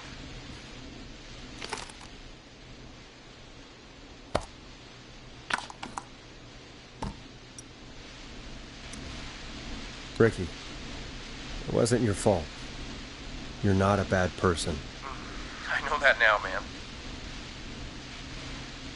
It took a long time to learn, but yeah, just thought I'd tell you all what I know. Thank you, Ricky. This helps. Thank you. You got it, man. Anyway, I think it's time for me and Maxie to free up your phone lines. Thanks for listening, man. I'll let you to it. Night, Ricky. All right, folks. Looks like we got a new lead in the case. If anyone has any info about this mysterious being, please call in. If she was George's girlfriend back then, she's probably in her mid to late 30s now. Huh. Oh, we have another call coming in, but hang on. What's up, Peggy?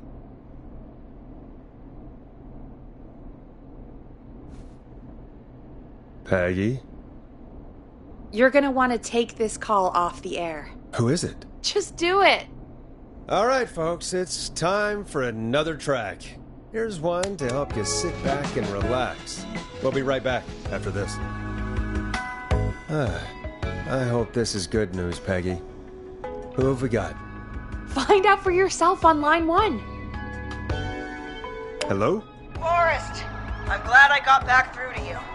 Sounds like it's been a busy night, huh? Surprise! It's Leslie, our 911 operator, leading the charge from Henderson to come save us. It's so good to hear from you. Are you okay? We're doing okay. Sarah and I are both happy to be headed back home. We're happy to have you too. Wait, Sarah? Oh, I mean Deputy Martinez. Anyway, we got back into radio range a little while ago. Good listening in, but haven't been able to get through until now. Ever since you found Sheriff Matthews, it's only gotten worse. It's been a long night. Well, it shouldn't be too much longer now. I'm glad I got through to you. I wanted to let you all know what's going on. I made it to Henderson. Turns out somebody had cut the phone lines, and they had no idea what was happening. After I told them, well, their sheriff sent a goddamn squad back with me to stop this. That's great news! That's crazy about the phone lines, though. Do you think the Whistling Man cut them? I'm guessing so. I don't know how the Whistling Man did it. But that doesn't matter right now. Listen, we're coming in hot, but we need your help. I know Gallows Creek isn't a big town, but if we don't know where the Whistling Man is, we can't get him. Her. That's where you come in. You can count on us. What do you need? It might be a long shot, but here goes. The Whistling Man already called up a few times. I bet she calls again. We're still a little ways out of town, so if she calls, stall her. Buy as much time as you can for us to get in. And while you're talking to her, try to figure out where she is. We'll be listening in, so once her location is known, we'll head straight there and end this nightmare. I'll do my best. I know you will. Heck, I can see the headlines now.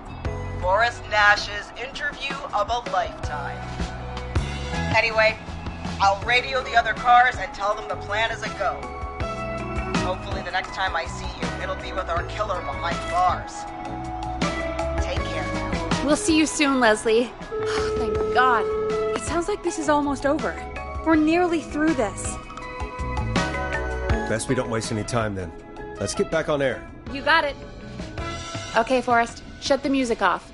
Bringing you back live now. Welcome back to The Scream with me, Forrest Nash. The line is lit up, but before I get to our next caller, I just want to say, things are looking up. It's almost over. But for now, let's bring in our next caller.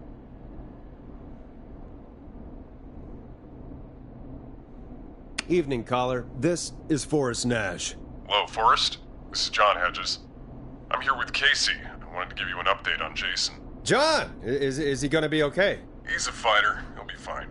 We've got him stabilized and resting in a bed. We're preparing to move him to the hospital. Thank you so much. If you hadn't been there, then... God, I don't even want to think about what would have happened. Of course, Casey. We're just happy he's okay. John, Casey, you two did all the work. Tell Jason to get well soon from us, whenever he's up for it. Well, why don't you tell him yourself? Is this Forrest? The one and only. I hope you're feeling better. It's good to hear you, Jason. How are you? Oh, well, you know. I've got a hole in my stomach, and there's a knife in my leg, but John gave me something to take the edge off. So, I might feel even better than either of you.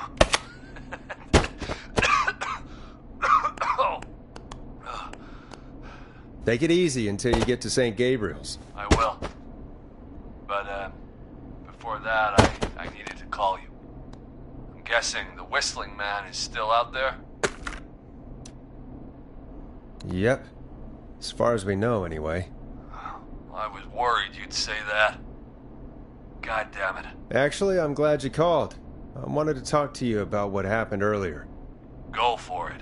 We spoke to Roller Ricky not long after you were attacked. You spoke to Ricky? Is he alright? He is now. I mean, he was attacked earlier, but this call came after. Hey, guys, I'm really sorry, but there's a call on the other line. I just need to make sure we don't have another situation brewing. You fill Jason in on what happened. I'll be right back. Sure, Peggy. Sorry, Jason, where was I? Ah, yep. Ricky's fine. You don't need to worry about him. That's a relief. He told us about George. Sounds like everything's finally coming out now. It's been tough to hold it all in. Sounds like you've been holding back about something awful, Jason. I'm part of the reason my best friend is dead, Forrest. And the few who knew about it said if I ever said anything, I'd find myself in jail. For a long time. It was hell. And then the town just moved on. Like he'd never existed. What happened that night? I went along with the stupid prank, that's what. Whistling night. Some of the guys on the football team had an idea for a way we could haze the newcomers. We decided to plan a party in the woods. Have the Whistling Man crash it. It was stupid. We each had a role. I was the stabbed friend.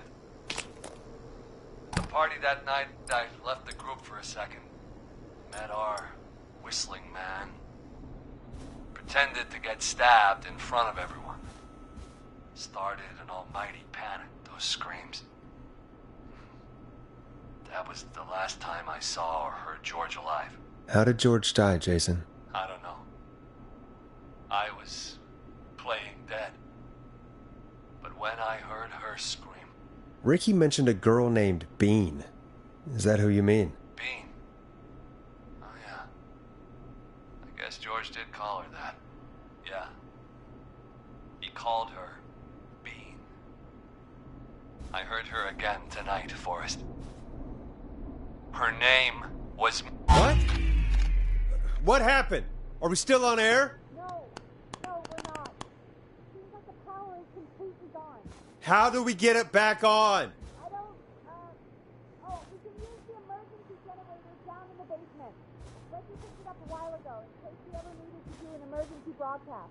An emergency broadcast? Emergency? You know, nuclear war, alien attack, broadcasting the serial killers locations at the top so we can end this nightmare. Fair point! It's in the storage area, in the far back corner, up on the wall. You might have spotted it earlier when you were digging around for all those tapes. It'll have a big red button. Just press that. I'll see you when you're back.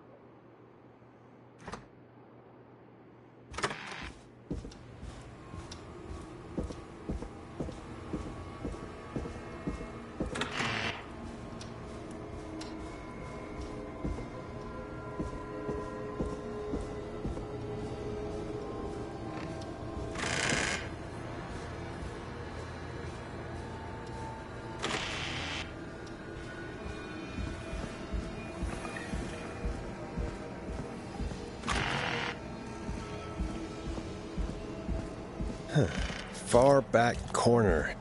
Why is this station so big?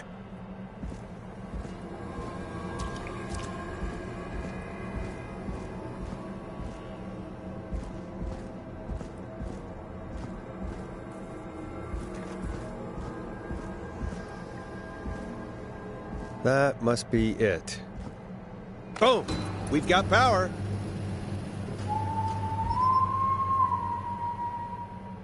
The Whistling Man. I need to warn Peggy.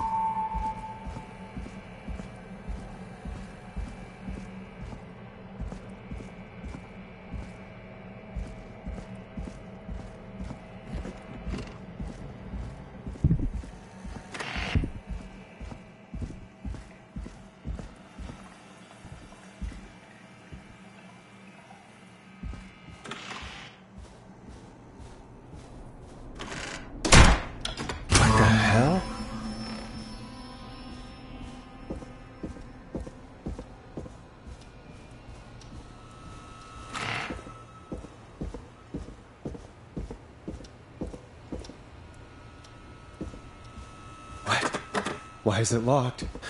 Oh no. I'm not getting in there tonight. Peggy! Where'd you go? What the... No way. This can't be happening.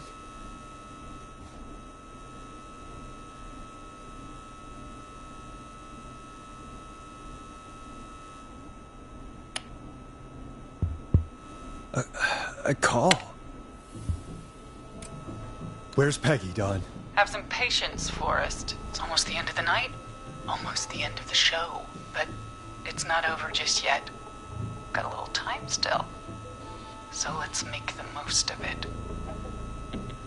What do you mean? Make the most of it how? Well...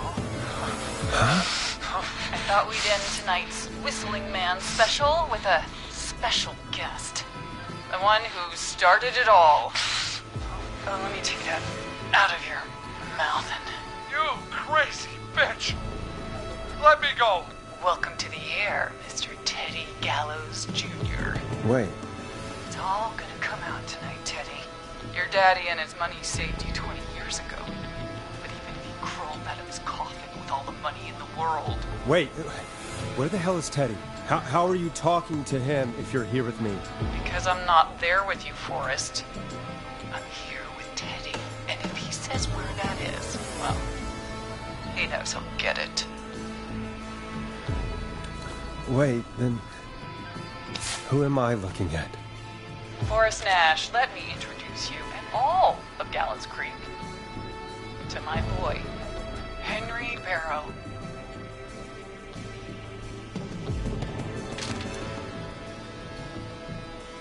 Your son? You mean you... Wait, that he... Yes, Forrest. He and I had a son. So there were 2 whistling men tonight. Of course! That explains how you were always able to get around town so quickly. Hang on.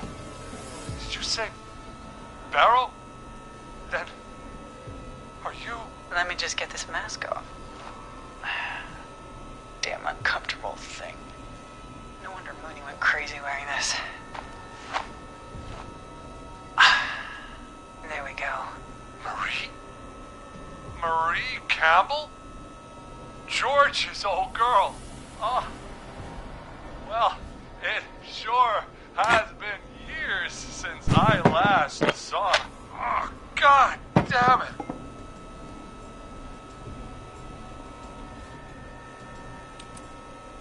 I'd be quiet if I were you, Teddy. But I'd listen to Forrest.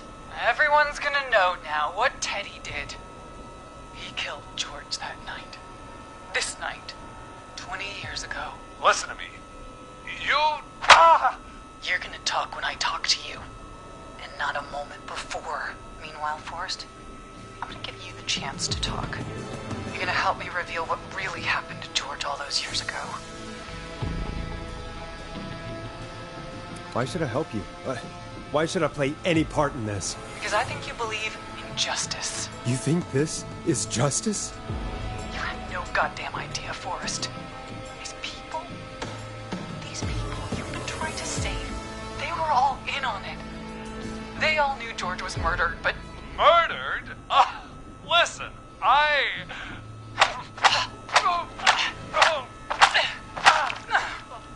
I said you speak when you're spoken to.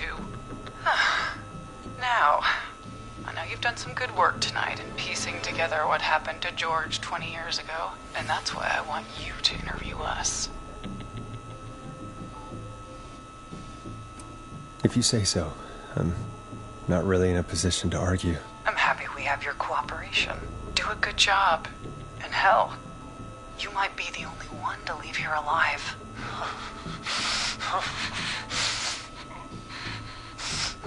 I need to drag this out. If I can buy Leslie time to get back to Gallows Creek, and if I can find out where Marie is, then this can end. Teddy, we'll start with you. Just, talk me through what happened that night. How did it start? How would I know? It was 20 years ago. Hit him again, Marie. Oh. What the hell? God damn it. Okay.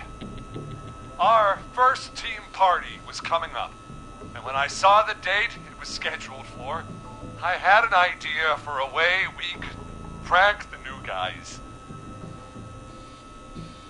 It was the night Mooney, the original Whistling Man, vanished. Isn't that right? That's right. And, hell, it seemed too perfect to pass up. I was just surprised no one had ever thought to do it before. Wait. You mean this was the first Whistling Night? Keep talking, Teddy. We went up near Whistling Point. God, who was there? Me, Jason, and George, of course. But George didn't come alone. He brought Marie. And Roller Ricky, he was there too, wasn't he? Yes, Ricky was there too. Runner Ricky, our wide receiver. I helped him off the bottle, you know. Because I'm a decent man. Is that so? Yes, it is. He came apart one day. Some people do. He had some issues. Wasn't stable. I didn't want him to hurt his chances in life. So, I helped him keep himself together. You were afraid he would talk about that night, weren't you? Keep talking. About midway through the night, we put the prank into action. We looked up at the trees and saw Jason there, bloody, like he'd just been stabbed. And the whistling man, screaming. George and I and Ricky, we got left behind. But Ricky was in on it too. I know he was. He and Teddy were as close as anybody. Teddy must have told him the plan. No, Marie, you're wrong. Ricky didn't know. What? Did you miss that part of the broadcast? I spoke to him earlier. He had no idea what was happening. He said he was as terrified as anybody. Isn't that right, Teddy? You didn't tell him, did you? Ricky never could keep his mouth shut. If we told him, he would have given everything away. But well, it doesn't matter. He didn't run his mouth enough to tell anybody about it afterwards. He's still guilty. It was just a stupid prank. Hit him again, Marie.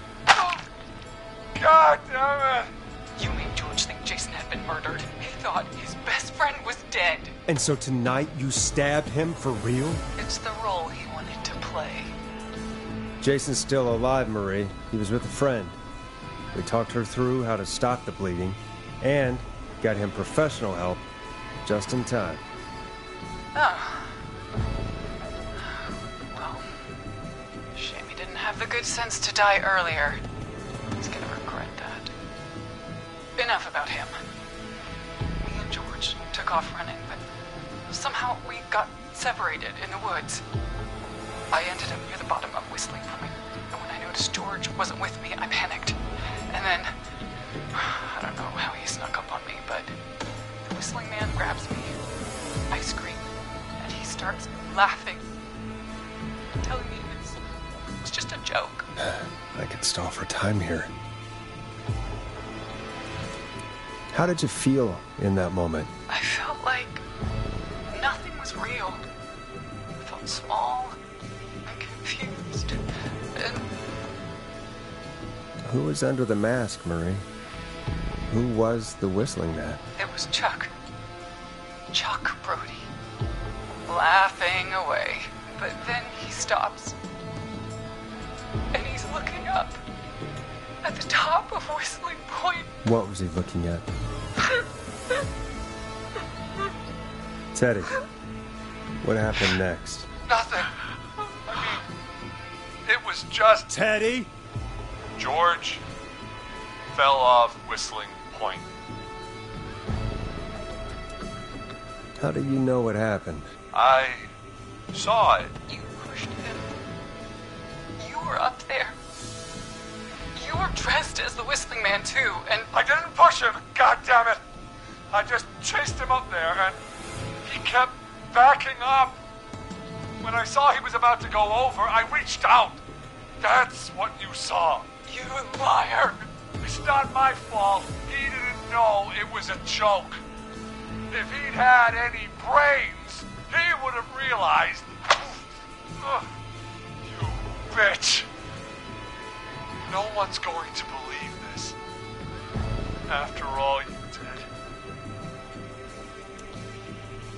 If she's lying, why the cover-up?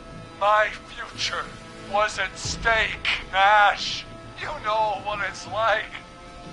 People like us are bred for bigger things. I'm going to be the mayor of this town, Forrest. And then governor.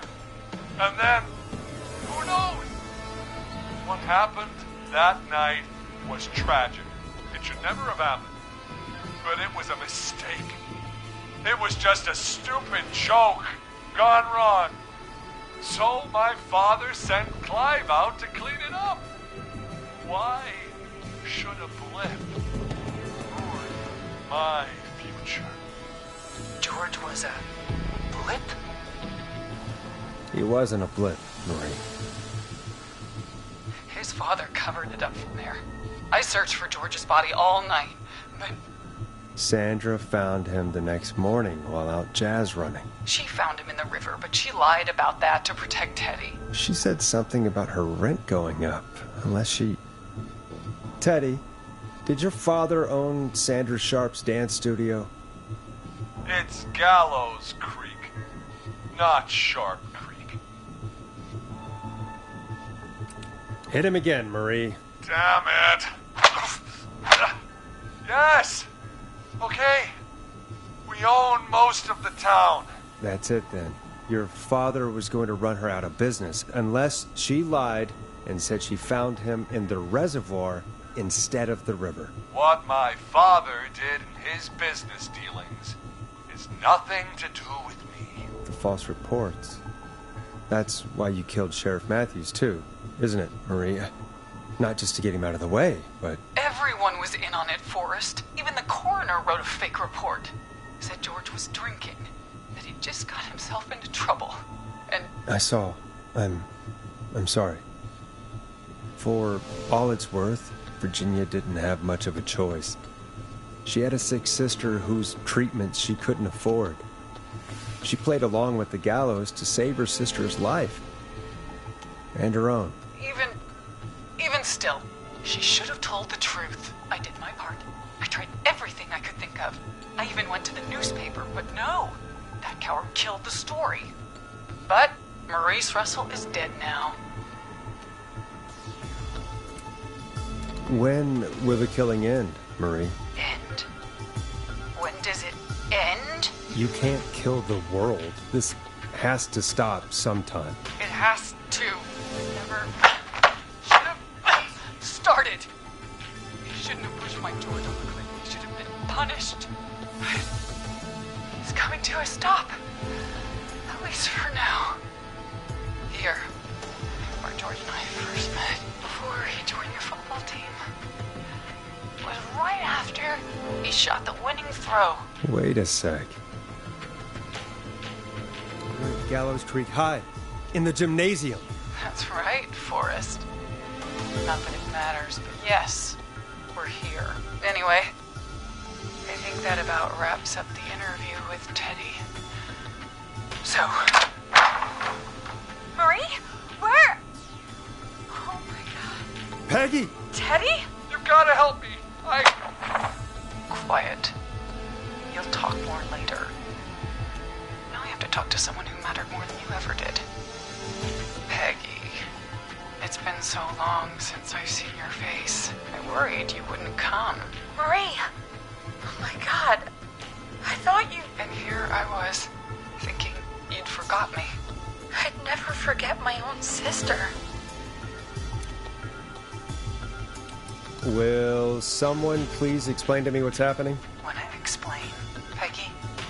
Earlier, while you were speaking to Jason, I got a call. Do you remember? Well, it was from Dawn. She said that my sister Marie was there that night George died, and that I should come to the gym for a reunion. And when you walked in, you found out. That my sister is the Whistling Man. Good to see you too, Peggy. Why didn't you tell me any of this? She said that it was my last chance to see my sister. I knew if I told you, you'd try to stop me or come with me when we need you on the radio. And I just... I'm sorry. This has to be a lot for you. I just...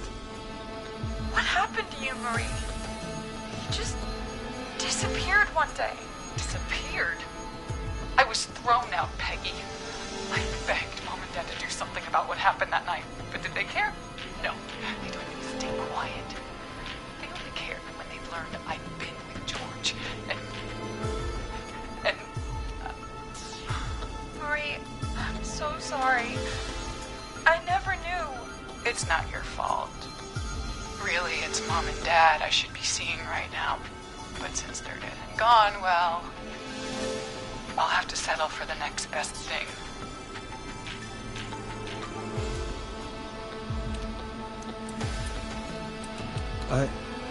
Wait. Is that why you went after that kid in the maze? Eugene Stein? Because his parents? That's right. Eugene's parents were there that night, too. They got themselves killed in a bus accident. And since only their child was left... Murray, please. Mom and Dad are gone, Peggy. Besides, you forgot me. Just like the rest. You forgot. Marie, Peggy never forgot about you. Keep your mouth shut. She kept a card from you. She kept it here on her desk. What card? The card you made me for my 8th birthday. What does it say then? Happy birthday, Peg. Now you're great and 8. Love, M.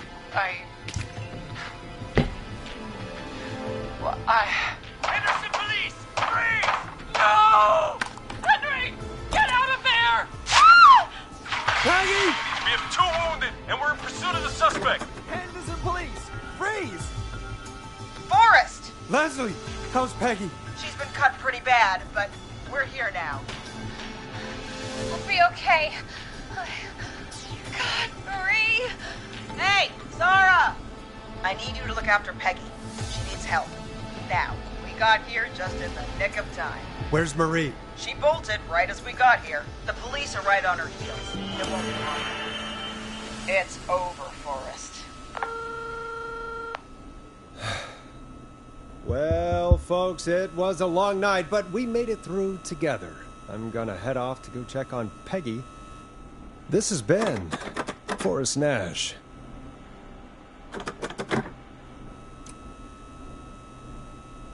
Good night and good morning.